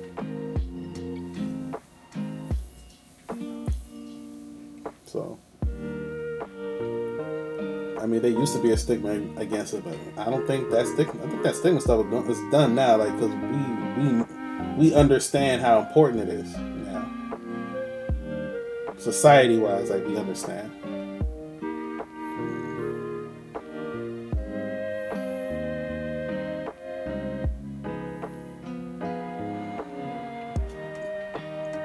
Really? There's still a stigma?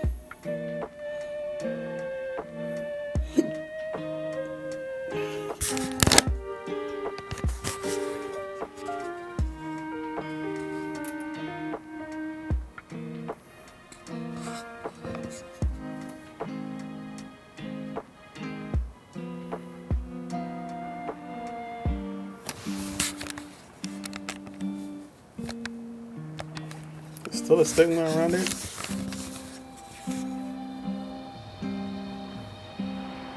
Okay. I just booted up Streets of Rage 4.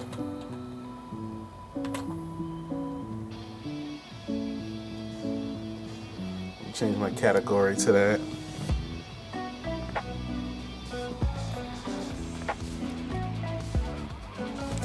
I've played this game for forever.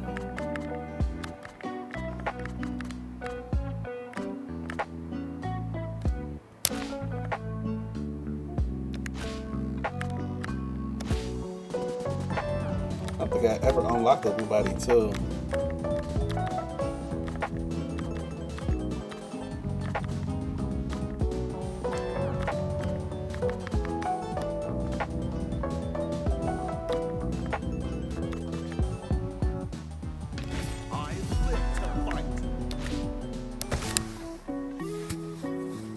There's still some stigma.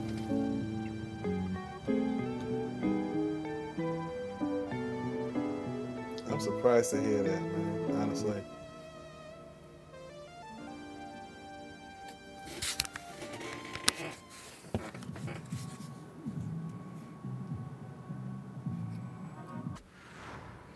Let's see, the mental health options are available ready now. Yeah. There was one that I was using called BetterHelp. I'm thinking about going back to it now. But there was one.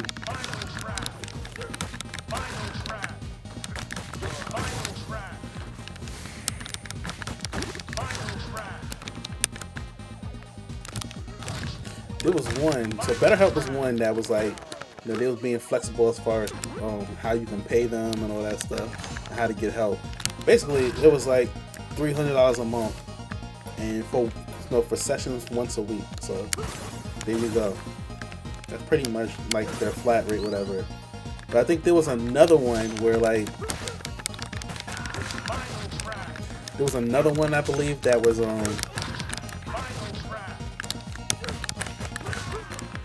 they were trying to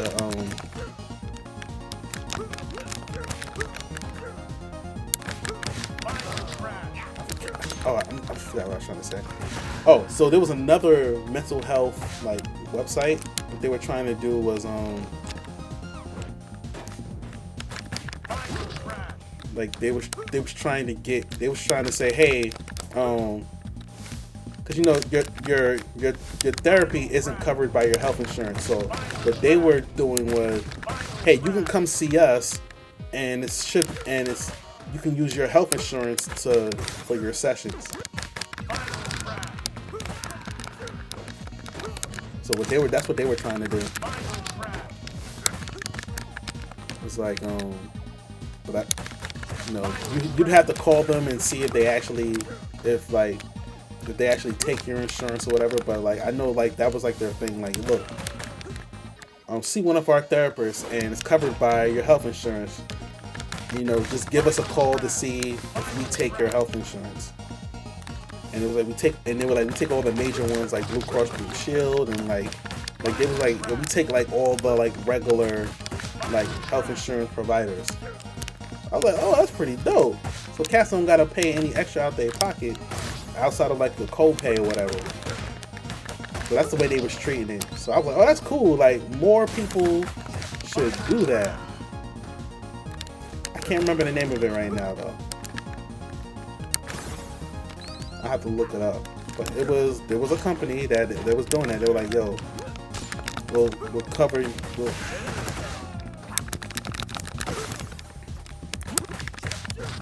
We'll take your health insurance. We'll cover you through your health insurance.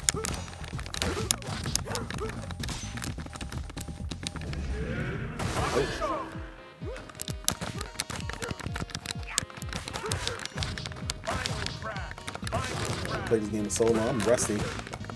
Like half these dudes probably wouldn't even hit me when I was first playing the game. Woo-hoo.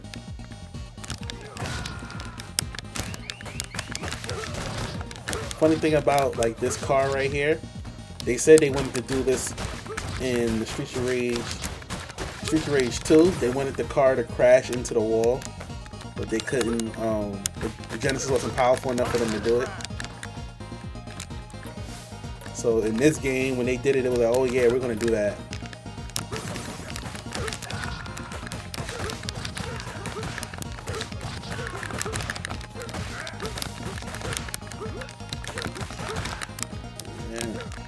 I'ma say Mama Sama Maku side, bitches.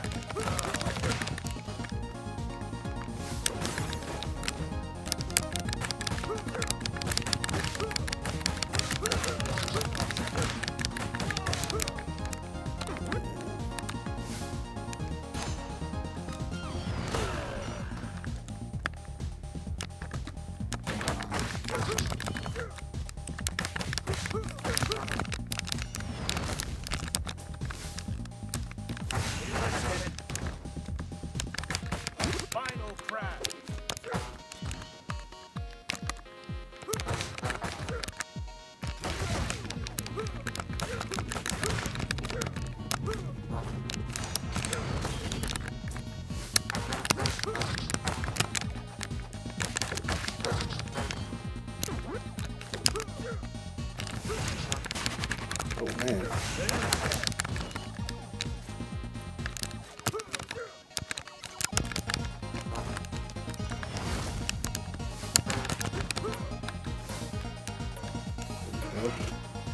Let's see the hell is available and ready now. Yes. Oh man.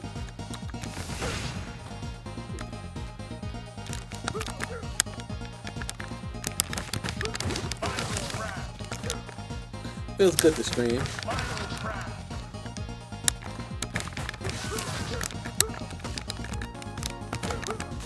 Thank you to Fire Only for always being here. Lupin, thank you for the raid. I appreciate you.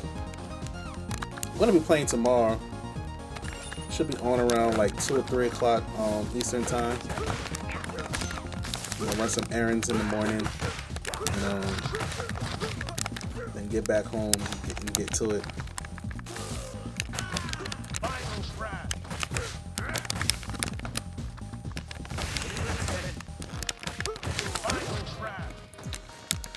I gotta get a new chair, man.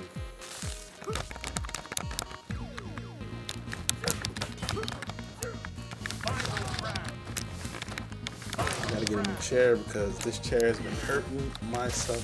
Because now I work from home now.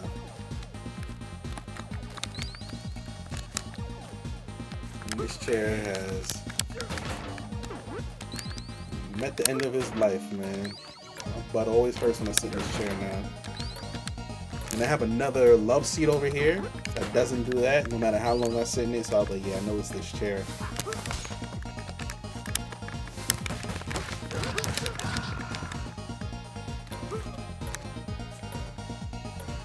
I had a good run, like 2-3 years with this chair that I'm sitting in. Had a good run.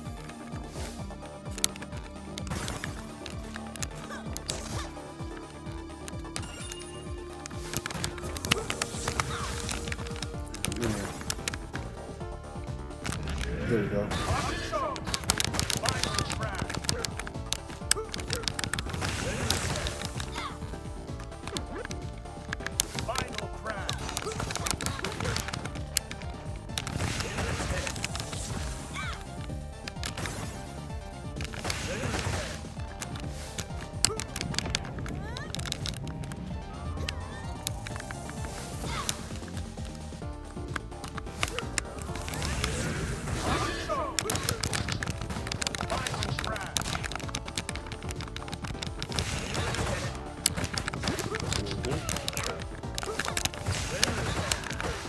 Thought she had something.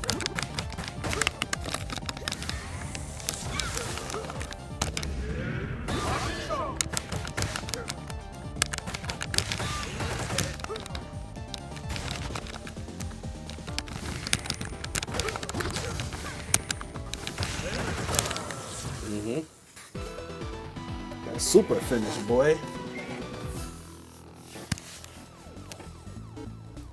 Mental health is important, folks.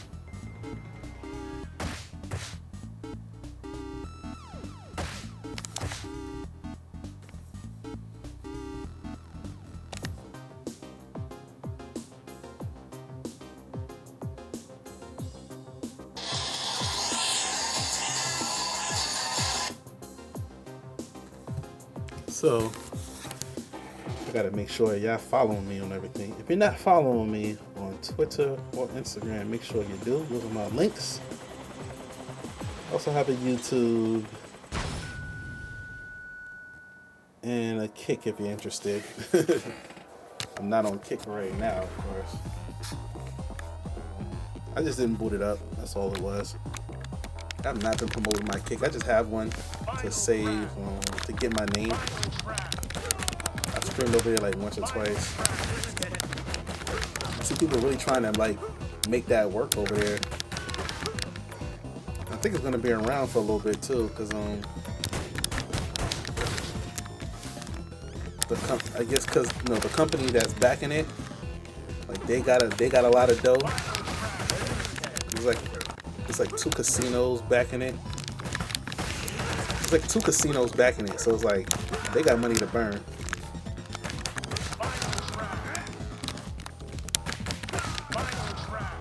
But like I know like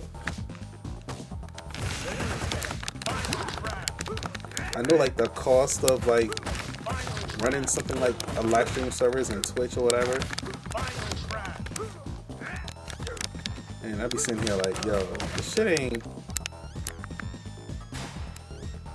shit costs, man. So like, sometimes you gotta be like, do you want to get into that game for the long run or whatever? Because it's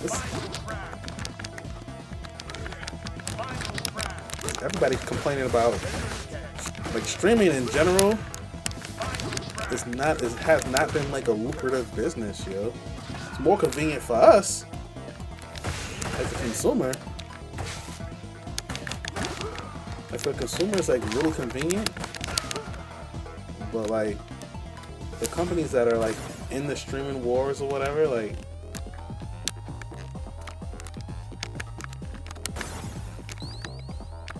the companies that are like doing the streaming and stuff, like it's not a lucrative like thing for them.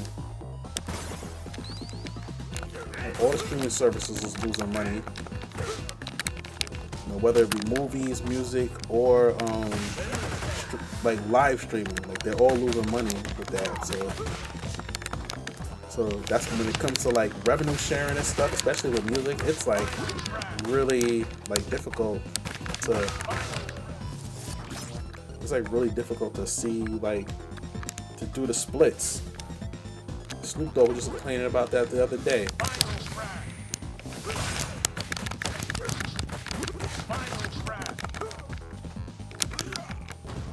And he was like telling the streaming company like, "Yo, where's the money at?" And I was like, I mean, I'm pretty sure he knows this already. Where it's like, the reason why, like, you, the artists, y'all money's messed up is because they're not making much money.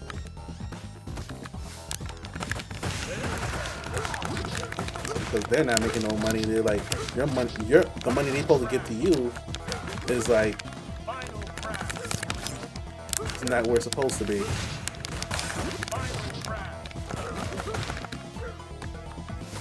Same with the live streaming, where I tell people all the time, like, where Twitch is always messing with the monetization. I'm like, yo, Twitch is always going to mess with the monetization on this platform because they don't make any money. Where they make more money, like what's the term I'm looking for? Twitch makes money, but it doesn't make enough money to sustain its stuff. Like, Twitch core much money than it's earning. Kind of like the WNBA. It costs more money than it's making. So it'd be like, yeah, Twitch made $84 million, whatever. I was like, shit. They spent $100. This is $1 billion company. Yeah, but they spent $2 billion to keep it up. Like, not sustainable. That's why I had to get acquired by Amazon, because the people that had it before, they couldn't sustain it. And Amazon is just like, shit, you bought a sinking ship. But also, Twitch is the leader in live streaming, like live streaming, game, whatever. Like, it's the leader in live streaming, so it's like you have the market advantage.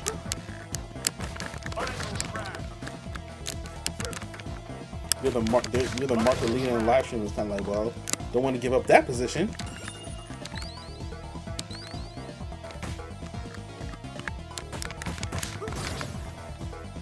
Don't want to give up that position. We're number one in this area.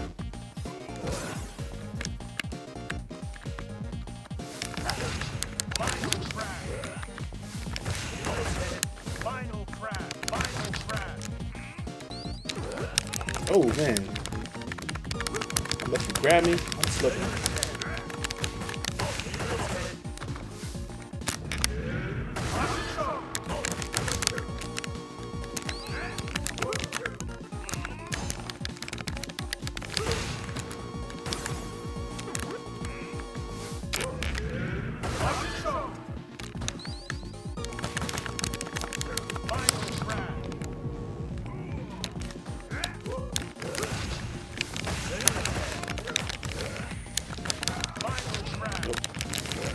Thought you had me.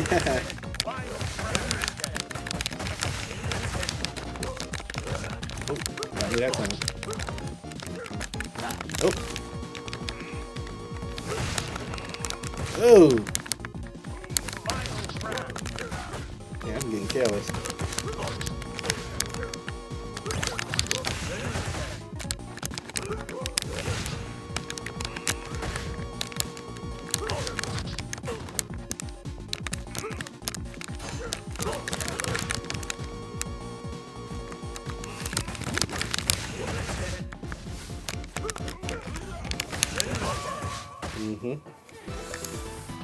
Yeah, buddy.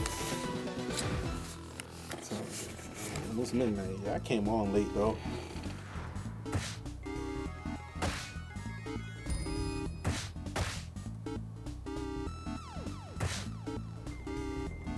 Let's see. I tested Exo Primal on the stream, man.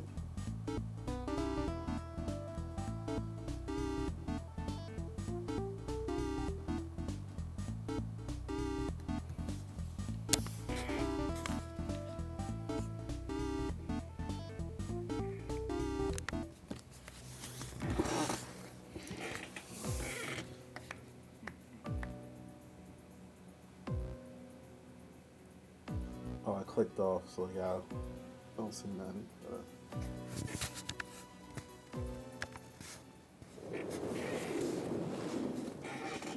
I'm still here. I always liked the music in this game, which is why I turned off my YouTube music.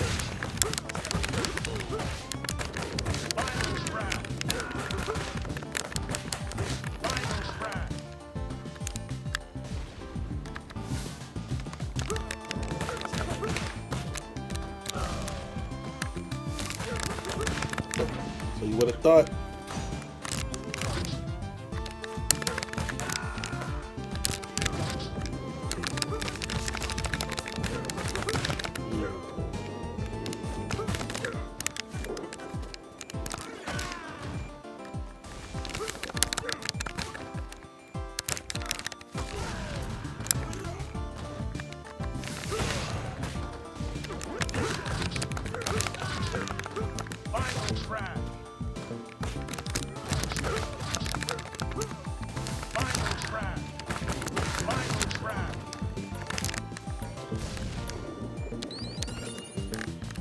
Yeah, buddy.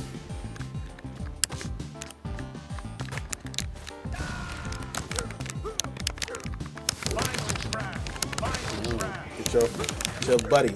Get your buddy. Oh man.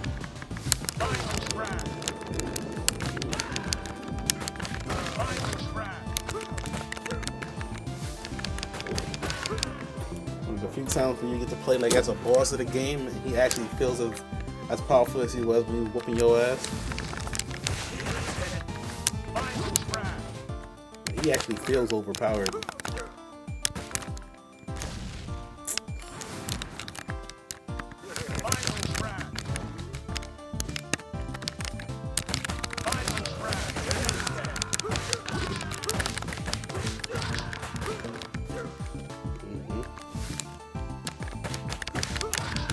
Told you it's not what you want. You're trying to tell these trolls on Twitter.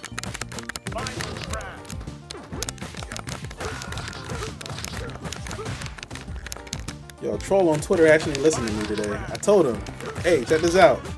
It's not what you want.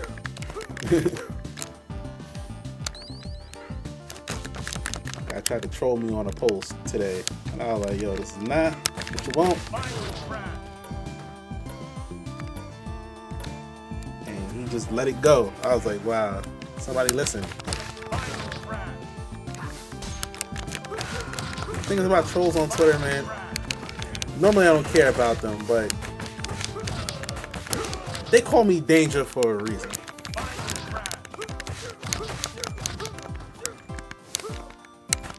Every now and then I gotta show y'all why they call me that. Trolls on Twitter, I be trying to tell them like, yo, somebody trolled me on Twitter, right, and then reported me for bullying. I'm like, you was trolling me.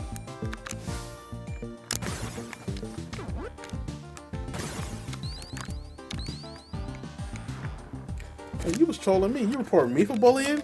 It's like, I out-trolled the troll.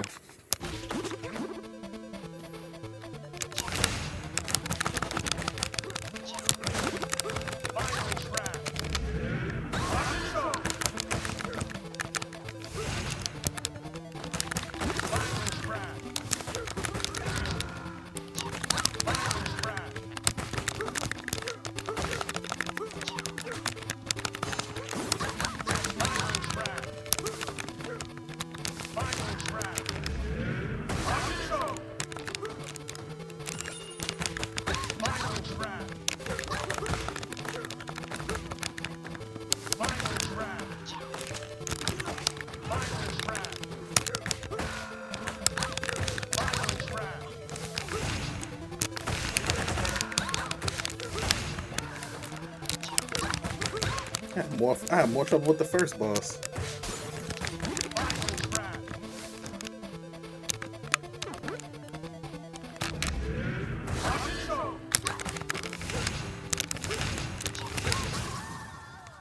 I had more trouble with the first boss than this one. Out of here. It's arcade mode too, so like it's not. You don't save your progress.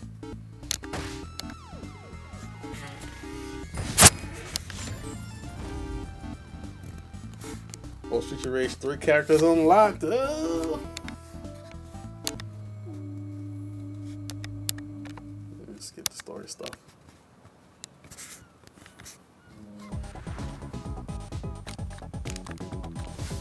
Yeah, buddy.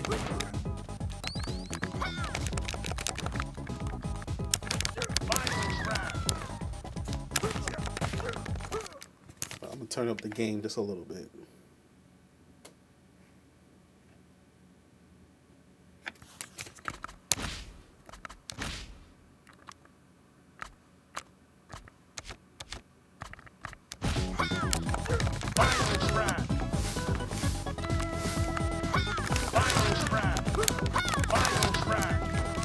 Kiss me. Now you gotta kiss me.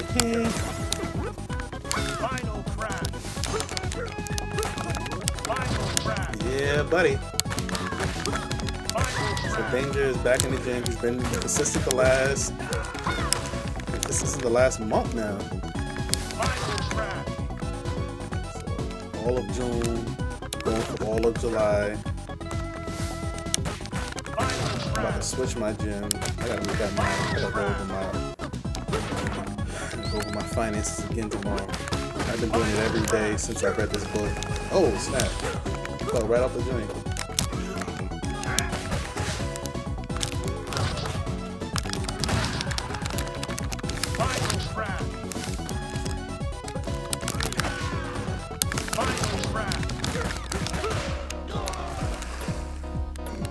Everybody can go.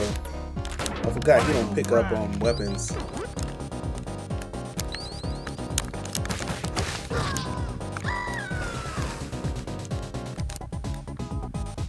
He don't pick up weapons. He'll pick them up and like kick them, but he won't pick them. He won't pick them up.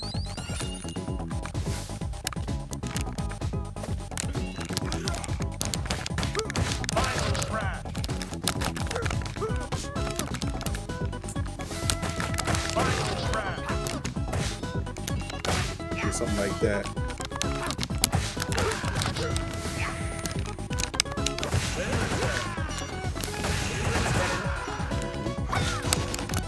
Oh! Go too. Man.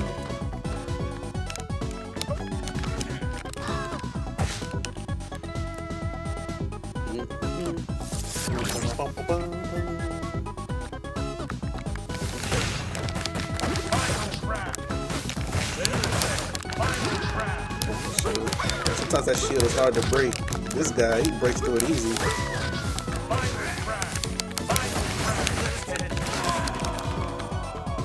Oh, I died. I'm back though.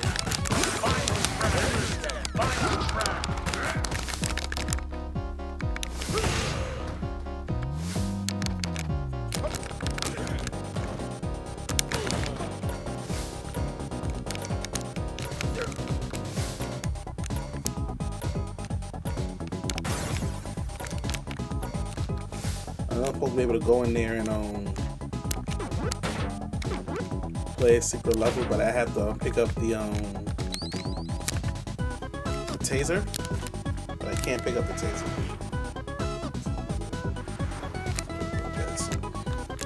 So I watched me behind it. I didn't even bathe when I came back in the gym.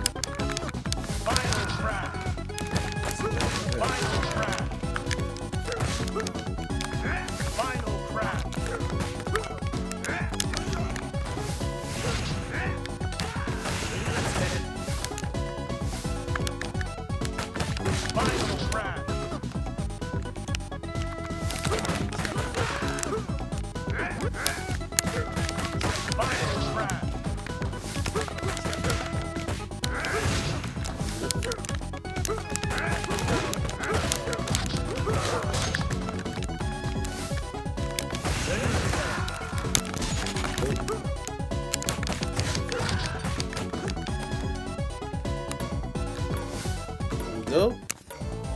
Boss fight, let's go. I gotta beat the game with her too.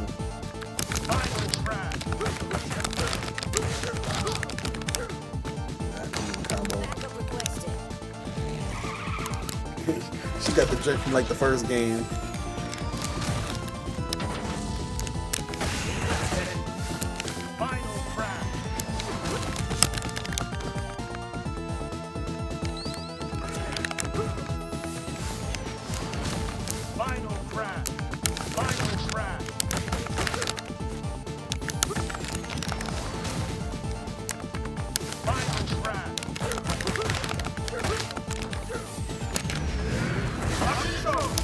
Oh, got me though.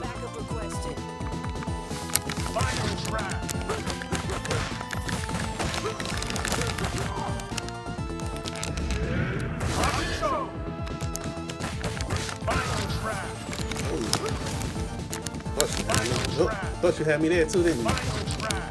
Cool ass.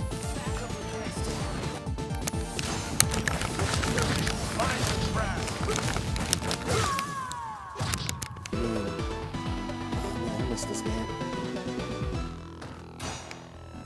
And I didn't get everything in this game either.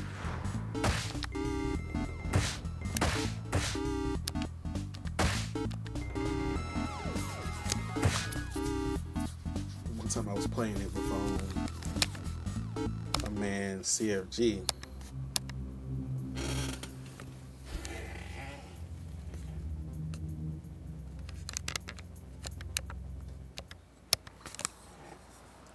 CFG was like a pro at this gym. I'm like, damn, how much was you playing this game?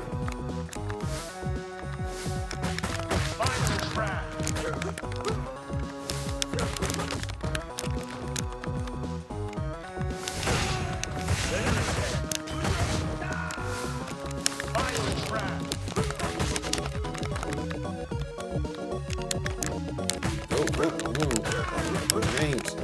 Oh!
Oh, come on.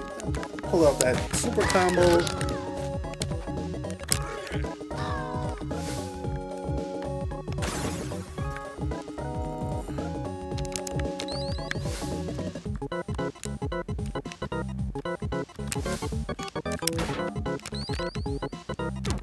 Chicken.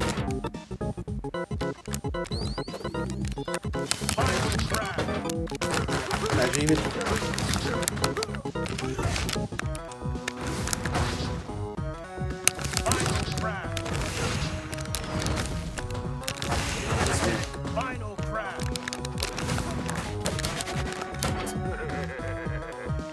You gonna laugh? You gonna laugh, huh? You're dead.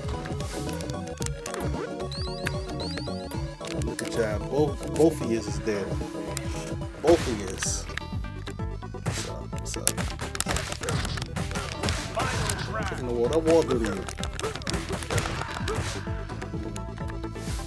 Everybody can get it.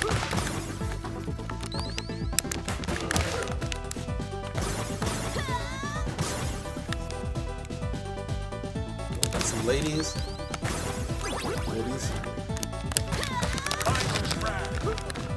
These hands is rated E for everybody.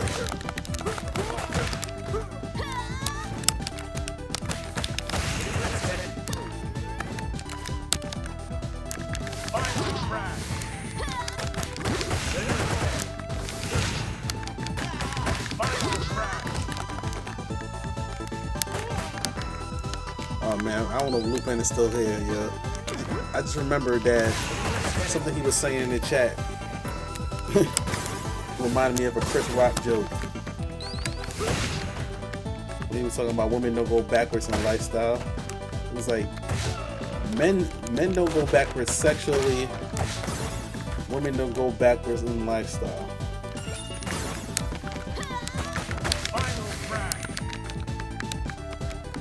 He had like a whole joke. He had like a whole bit about it. He probably gone into bed.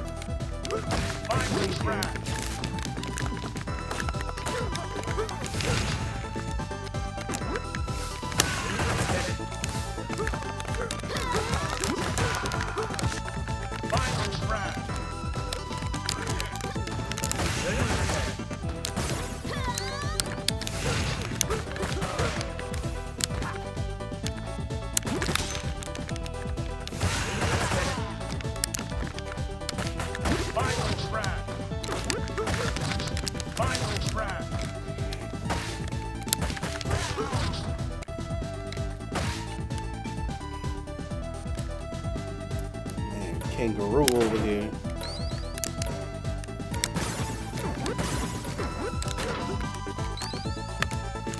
Always forget the kangaroo. Always forget if he's unlockable in the second or third game, yo.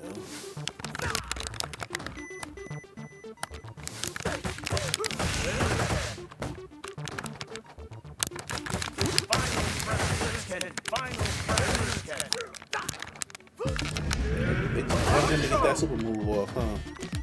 I'm gonna let him hold it the whole time.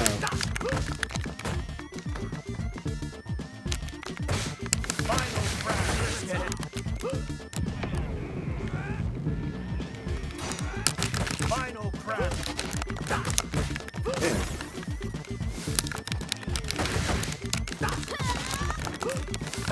crash. Final crash.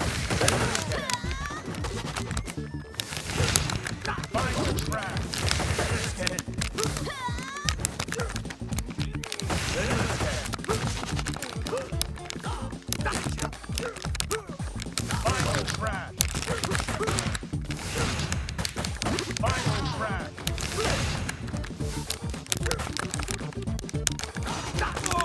Damn. Holding on to that life. Final crash.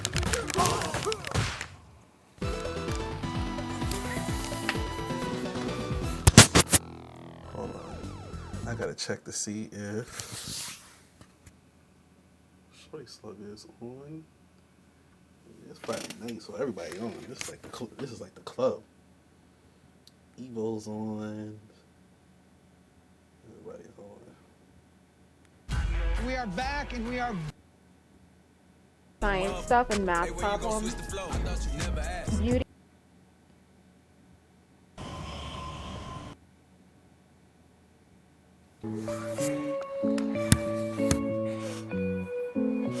Let's check out some of our Twitch buddies real quick.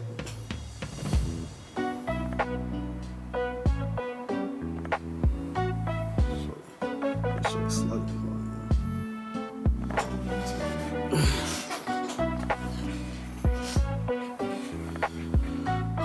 Oh man, this chair, man. I gotta get a new chair, man. I don't even think I have a donate command anymore. Let me see. I think it's just you gotta donate to the. Oh, I do. Yeah. Want to donate to the new chair? Hit the Ko-Fi, cause shit. I'm shopping this weekend, definitely. I don't think I can do this for like another week or a year or whatever. Just got paid too. Might do one of those afterpay things. I pay up half up front, cause shit. Let's see what Starry Jasmine is doing. Might switch games, folks. Hold on, let me show y'all who I'm watching. Show you Starry Jasmine too. Yeah, who I'm watching. Starry Jasmine there. Yeah, she's a friend of the stream. Let me say what up to her. She's been on for an hour now too. She came on a half hour after me. Hi. What up? How are you? I thought you were streaming earlier.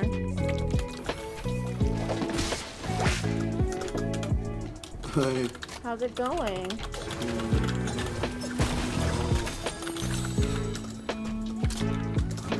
I'm still streaming now. We all watching. Yeah. I'm just here playing Diablo 4. I should have known you was playing Diablo 4. Fire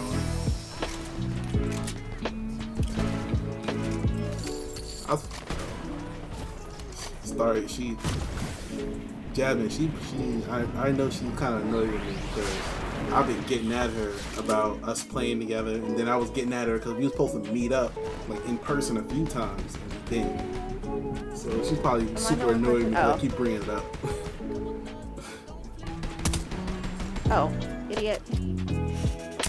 Then I was supposed to come to where she is because she's in North Carolina. She was here in New York, but she was only here for school. School's over, so she went back. But yeah, I was getting at her hard for her. I know she's been annoying me the last few days. Fight. I told her her character looks like one of the Flyana Boss girls. I don't know if y'all familiar with the Flyana Boss girls. Oof. I bought all 3 games except Final Fantasy 16. Wait, you bought Diablo 4. What other 2 games? Nice little year.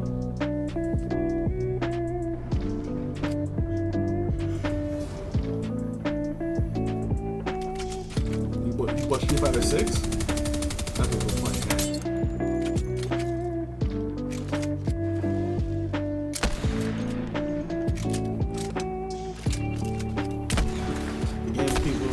Exo Primal, Diablo 3, and Remnant 2. Or Diablo 4. Yeah, Exo Primal we're gonna play tomorrow. I got it. It's on Game Pass, so I'm gonna play it tomorrow with Random Arizona Dudes. Remnant 2 is out. I never got through Remnant 1, but by the time I got Remnant 1, it was like 2-3 years after it.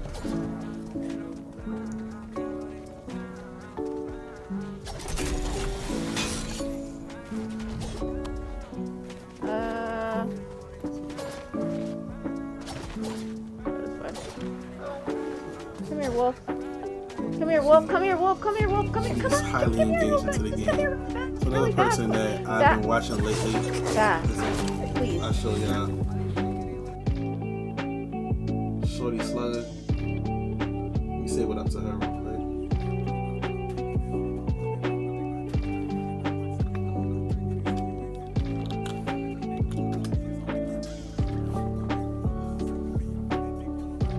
Shorty Slugger is like I'll be real with y'all, chat. I got a small crush on Shorty Slugger right now.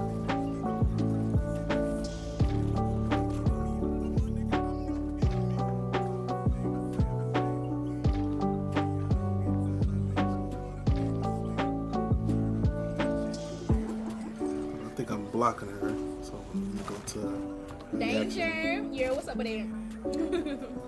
Ooh, that's a dub shorty. I'm trying.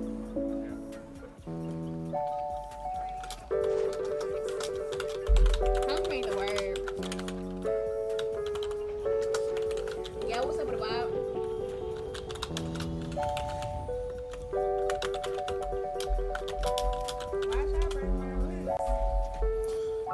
I've been joking with her that she's gonna carry me in COD.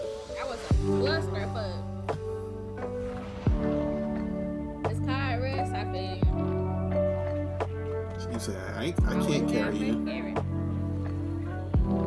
She did say I could play with her though, one day, so whenever I'm ready. So it's not like in the past I've asked people to play. I asked another woman to play. I wasn't like interested in her, I wasn't like interested in her as far outside of like just playing a game.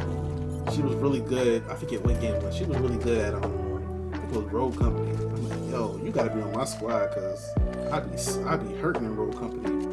I was like, yo, so can I get a carry or whatever? And mind you, this is somebody that I had talked to regularly at the time. She's like, yeah, she's like, yeah, I was like, yo, I need a carry. She's like, I hope you find somebody. I was like, wow. I asked her to play, to play with me in Road Company. She was like, yeah, I can't carry you. Hope you find somebody. And people say that joking. She was dead serious, bro. Like, she did not want to play with me. I was like, wow. So, just got played, man. Got played. Oh, but let me show you. Shorty Slugger, her Instagram's hilarious. I like her Instagram. That's how I found her, and then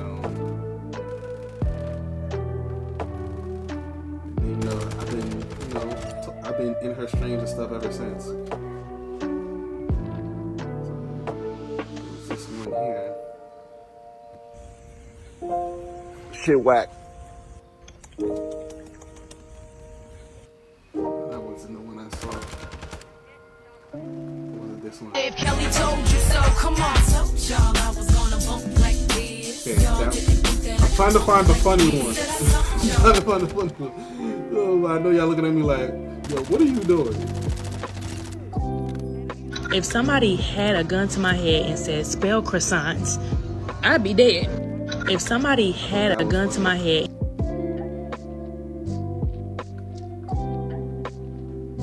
You alright? No, I'm not alright, Mike. 3 days of this shit got my nerves all rattled. You alright? There was one where like, I guess she was like joking about some dude trying to talk to her. He's like, you think you want a gamer babe until you get cussed out, something like that. You know, you just need to relax and stop overreacting.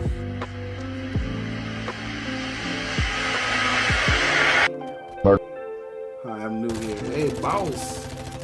Do y'all need me to drive this bitch? Cause what the fuck is the problem? Let's go! Let's fucking go!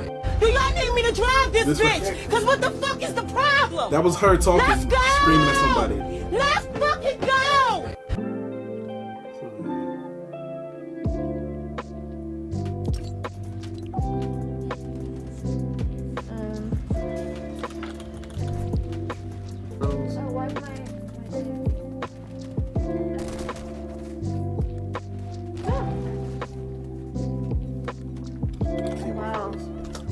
Elgato, you gotta do better, bro. This is a new webcam, and I have to like unplug it and plug it back in.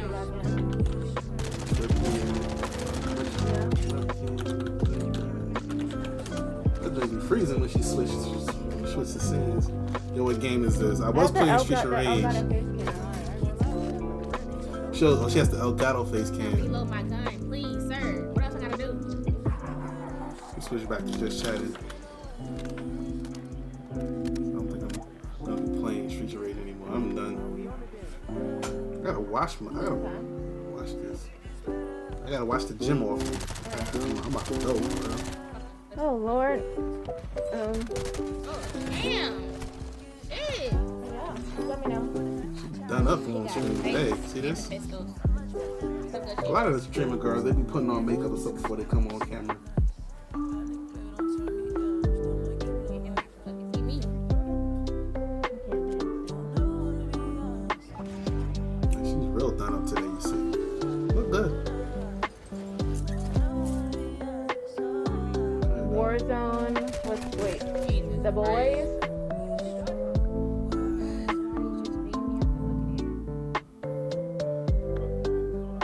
twerking. Who? This girl?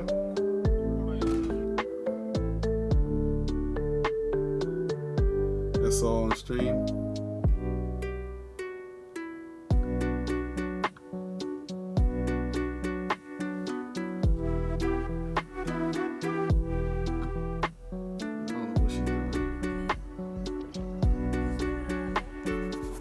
See if she sent me a message. She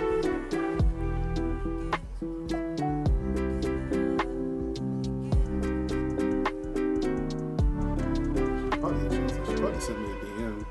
See what's up. Nope, nothing. Check for updates. Don't check for updates, bro. I'm not on my Discord either. Oh wait, I do got something on my Discord. Oh, let me move over here.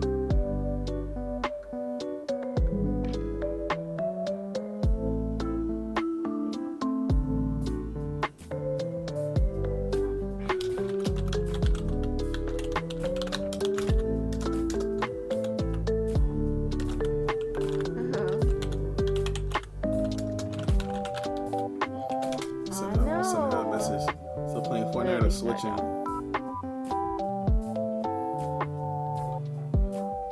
So, boss, the other girl was probably twerking. The girl Shorty Slug I was telling y'all about.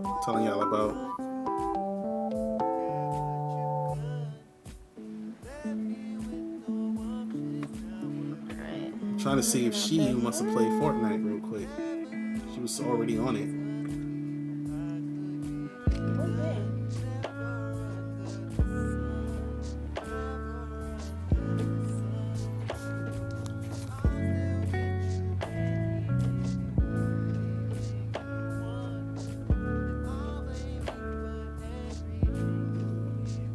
My non-existent player stuff. You got Catwoman? Nah, she got the cat earphones, so she was real proud of them earphones when she got them too. She was like, Danger, look at these.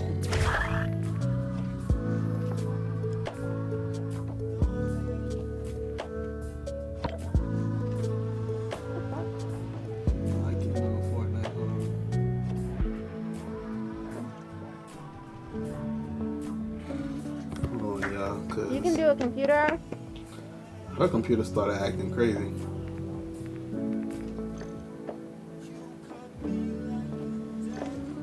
Oh, she on Warzone now. We ain't going. I don't think I have that installed right now.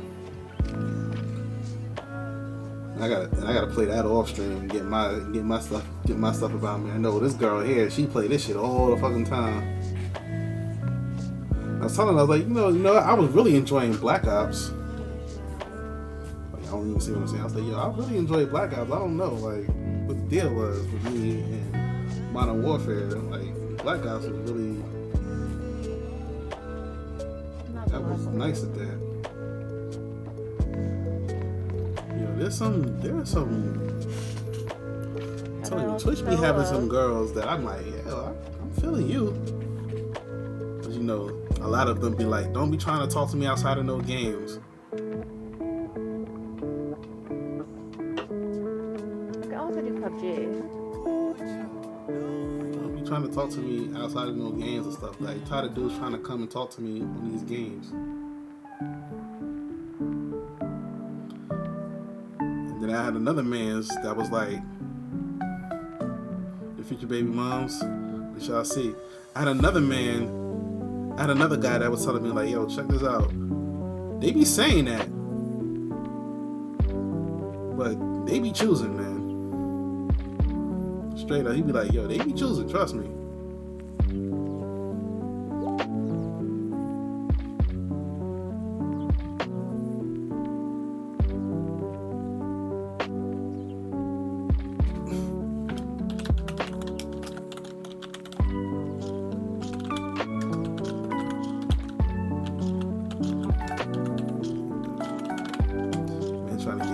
Yeah, they be choosing, yo, if you're the right person. But I literally had 3 recruiters reach out to me, all for the same position.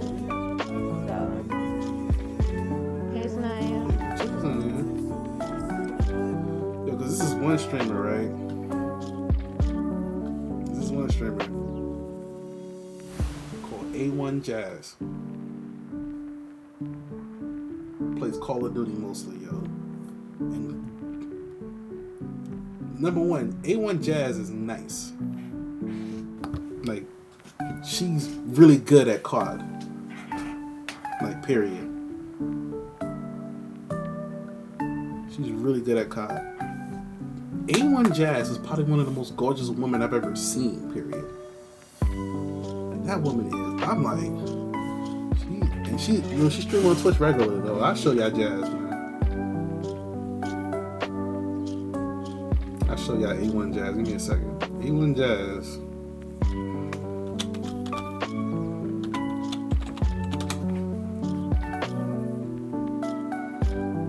That is like she's a gorgeous woman, period, but like she's really good at COD. Like,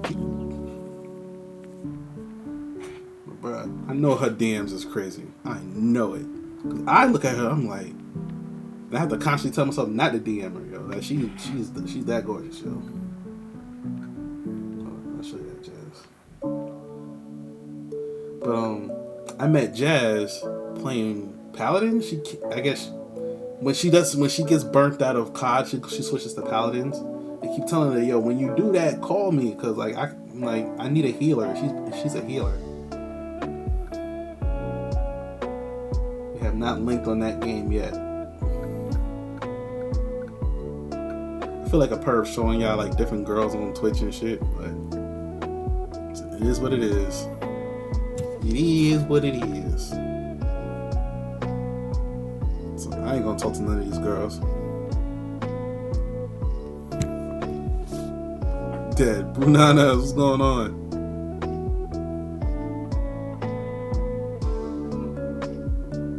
You was just on. I was lurking in your chat.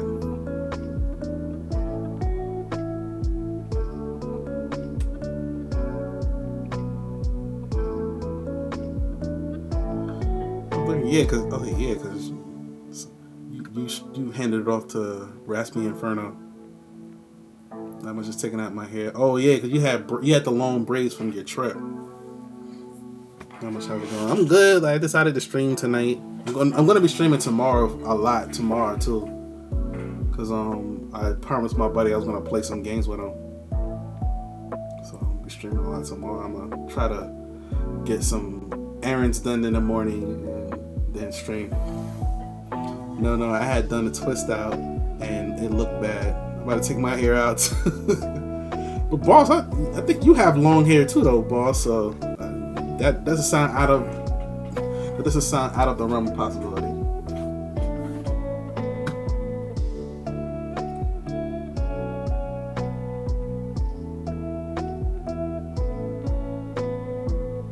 So, yeah.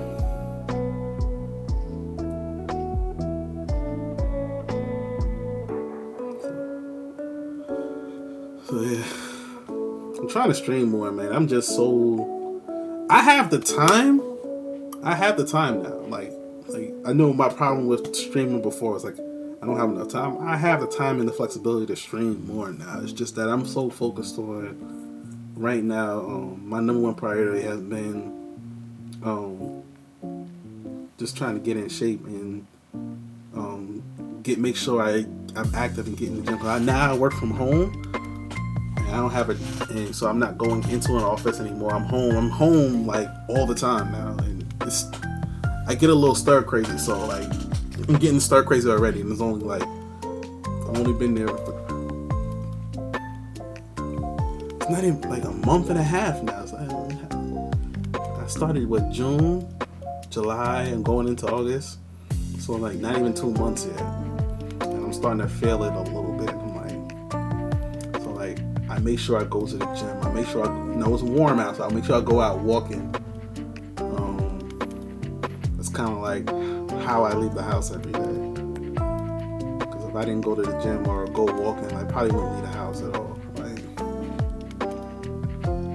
I'm saying, go grocery shopping. That's it. Grocery shopping, the gym. It's like, that's it. It's all I leave the house for. So it's like, a little stir crazy. So I have to make sure that, I have to make sure I do that. So I'm just trying to find ways around. Like, I even thought about, okay, maybe I should go work in like a Panera Bread or Starbucks for a day, because just to get out the house and do something. Or I thought about like trying to travel more while I'm home, since I work 100% remote now, and just go somewhere and work from wherever I'm at. So I'm gonna do a lot more of that. Spending some time out with my daughter and stuff like that. So yeah.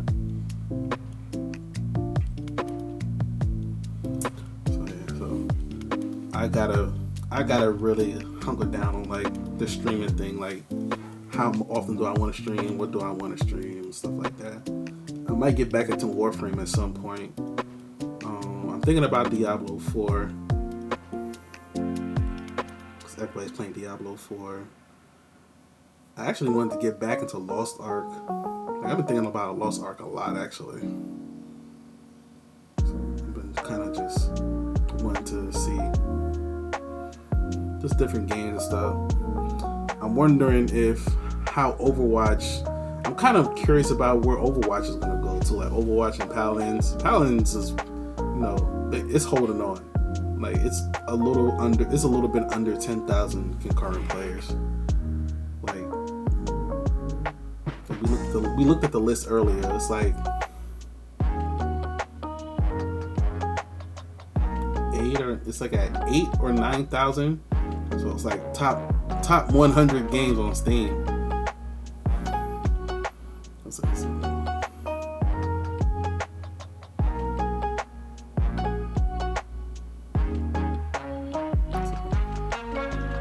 Rom, I know, right? Rom was my guy. Rom is my guy, man. I wish more people would get into Paladins. Now that Overwatch is like, they're not coming out with the campaign mode. That was like the only thing, that was the only thing I felt like was keeping people playing that game. It was like, oh yeah, Overwatch, we're playing Overwatch because, we're waiting on this game. We're waiting on that campaign mode, that PvE to drop, and then they're like, "Oh, it's not dropping now." And I'm like, "What?" And it was kind of weird because it was like, "Yo, y'all, do y'all know y'all like this? Y'all killed two games. People stopped playing the Gundam game, and people was like getting away from Paladins, because they was like, oh yeah, y'all coming with this, so like we ain't trying to play those games anymore. So like Gundam just died because they're getting rid of it in November, and people just wasn't even willing to try Paladins because y'all said y'all was coming out with this. Because there was people that were like, yeah, I might have to give Paladins a shot because Overwatch. And now y'all not coming out with this. So I'm like, yo, 2 games just died, and Overwatch, y'all in danger of dying. But I don't know how much, because I'm looking at the player count on Twitch for Overwatch 2. It's like in the top 2 rows. It's 19,000, and Overwatch is what? Overwatch is like in the 3rd row, so it's near the top. So it's a top streaming game for sure.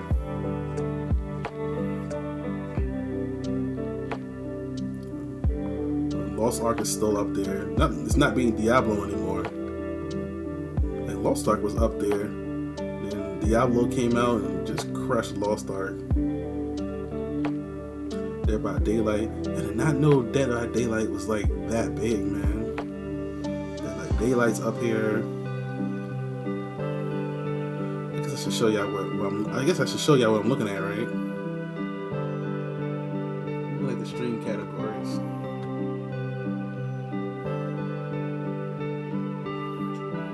Top row, just chat. Number 1 is always just chatting. Grand Theft Auto, Apex, League of Legends, Valorant, Remnant, because I think Remnant just came out, so it's up there right now.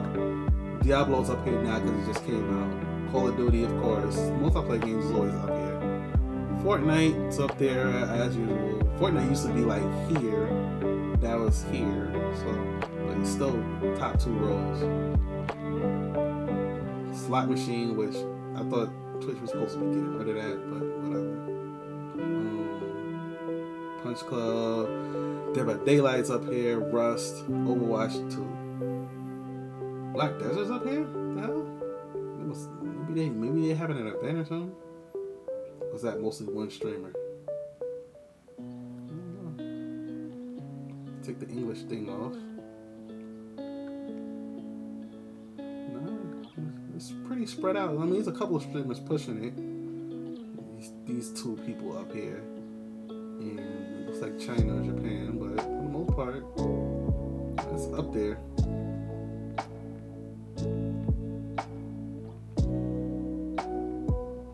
Because sometimes you'd be like, something would be like 20,000 people, but it'd be like one streamer. There's Fallout 76 in the tower. No, man, no. I keep telling people, I'm not even a Fallout fan, but I know that whatever problems they had with Fallout 76, they fixed. Y'all didn't go back after they fixed it. I guess sometimes it's too... I mean, some games it's like, yo, it's too late. But it's like, the Fallout fandom is hardcore. So I figured if they said, yo, the game is fixed, come back and try it, they will give it a, like, oh, we'll give it a shot. Just because the Fallout fandom is hardcore, man.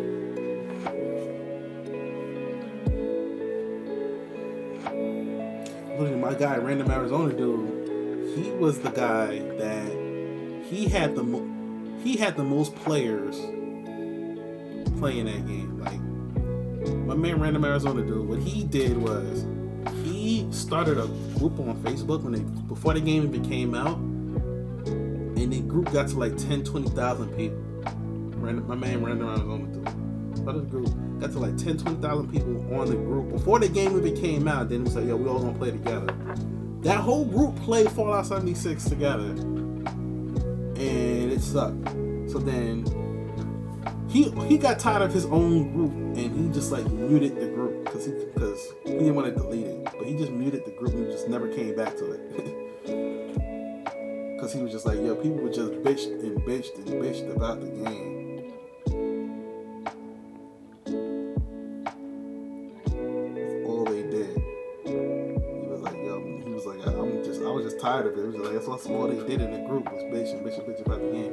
Then they fixed the game, right? Then they fixed it. Then they were still bitching about the game. And I'm like, and people were like, yo, did y'all try it out? Like, since they fixed it, and they were still bitching. So he was just like, forget it.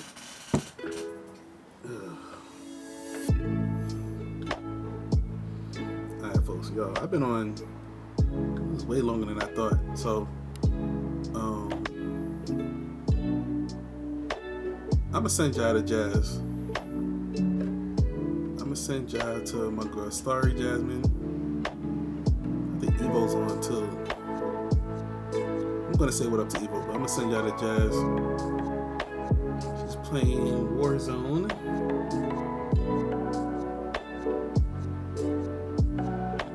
Jazz been real cool people. I be getting at Jazz a lot because we always supposed to play games together and we never do. So then I give her shit for it.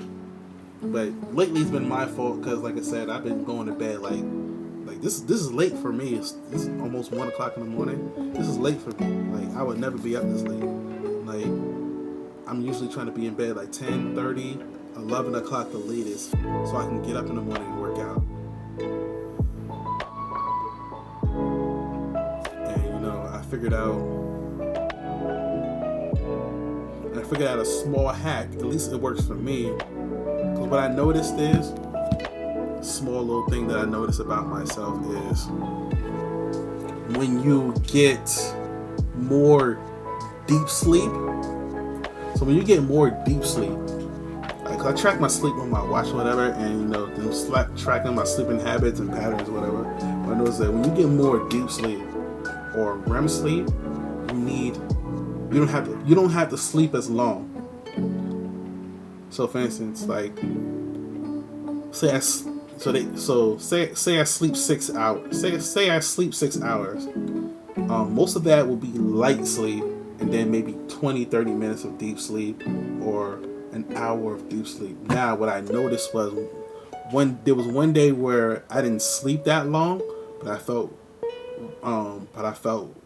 fresh. I felt like I felt rested. I felt rested and rejuvenated. So there was one day I slept 5 hours. For some reason, I slept 5 hours. But I felt good. I thought, oh, I got it. I felt good. I thought maybe I'm gonna crash later. Didn't crash later. So what happened was when I noticed, I was like, let me track my. So I checked my sleep, like the tracker, and what I noticed was I got an hour and a half of deep sleep, which was higher than normal. And I was like, interesting. So I got an hour and a half of deep sleep, and I think because of that, I was able to sleep less. I'm gonna play with this theory. I was like, yo, if you just can get more deep sleep, you can sleep less and still be recovered and feel good when you wake up. So it's kind of the theory I'm going to play with now. I'm going to have to get back to y'all on that. Only thing I know what I changed was, so I'm somebody that snores. I know it's because of me being a little, I can't say a little bit over. I know it's because of me being overweight, and I'm trying to fix that. So kind of like I'm probably pre-sleep apnea. Like I'm in that camp, but not yet. Like I'm not big enough yet to have sleep apnea. But if I got bigger, I probably would be there. So I'm probably in that crowd. So I'm probably on that spectrum somewhere, probably just on the lower end of it. So one thing I've been seeing online is like, for people that snore, is to tape your mouth. And I've been seeing that a lot, so I've kind of researched it, whatever, and there wasn't really a lot of research for it. So what I did was there wasn't really a lot of research for it. So I kept seeing this one company, they kept advertising on Facebook, like, put this tape on, they call it hostage tape, put this tape on, right? And on your mouth when you sleep, and you won't snore or whatever, and you'll be able to breathe through your nose, and because if you breathe through your nose, you're less likely to snore and all this stuff, or you won't snore, because like when you snore, a lot of people that snore, like they're breathing through their mouth when they sleep, and that's where the snoring comes in. So I was like, alright, I was gonna order like that brand or whatever, but then I found a similar brand on Amazon, and it was much cheaper, so I bought that, and I have the tape here. It's called snooze tape. I've been putting like all this stuff on the stream today. It's called snooze tape, and you just take the tape off the thing, and it stays on, and it stays on here, and you breathe through your nose. I've been using this for the last week and a half now, and I noticed I've been getting more deep sleep by doing it. Like overall, my deep sleep on my sleep tracker has been up since I started using the tape. So I think that's part of it. I mean, I'm also making sure I get into sleep at a decent hour, but I think part of it is that. So, like I said, I'm playing with that theory. It's a theory because I don't know for sure what's going on. Like, why was I able to feel better with less sleep? So I am gonna play with that there. But yeah, like I said, we're gonna go over to Starry Wild Jasmine stream. She's streaming right now. Like I said, tell the Danger sent y'all. I'll be on tomorrow at 2 o'clock Eastern Standard Time. So we're gonna go over there and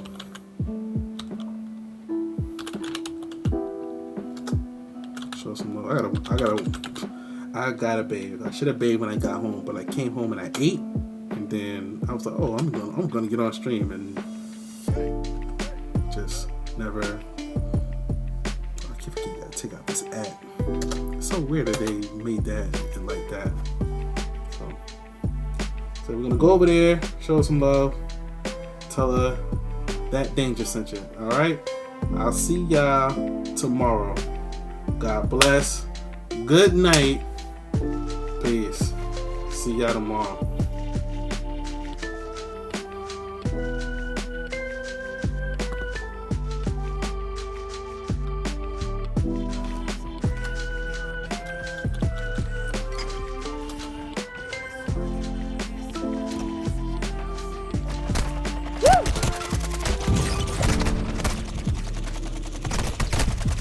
Oh my god.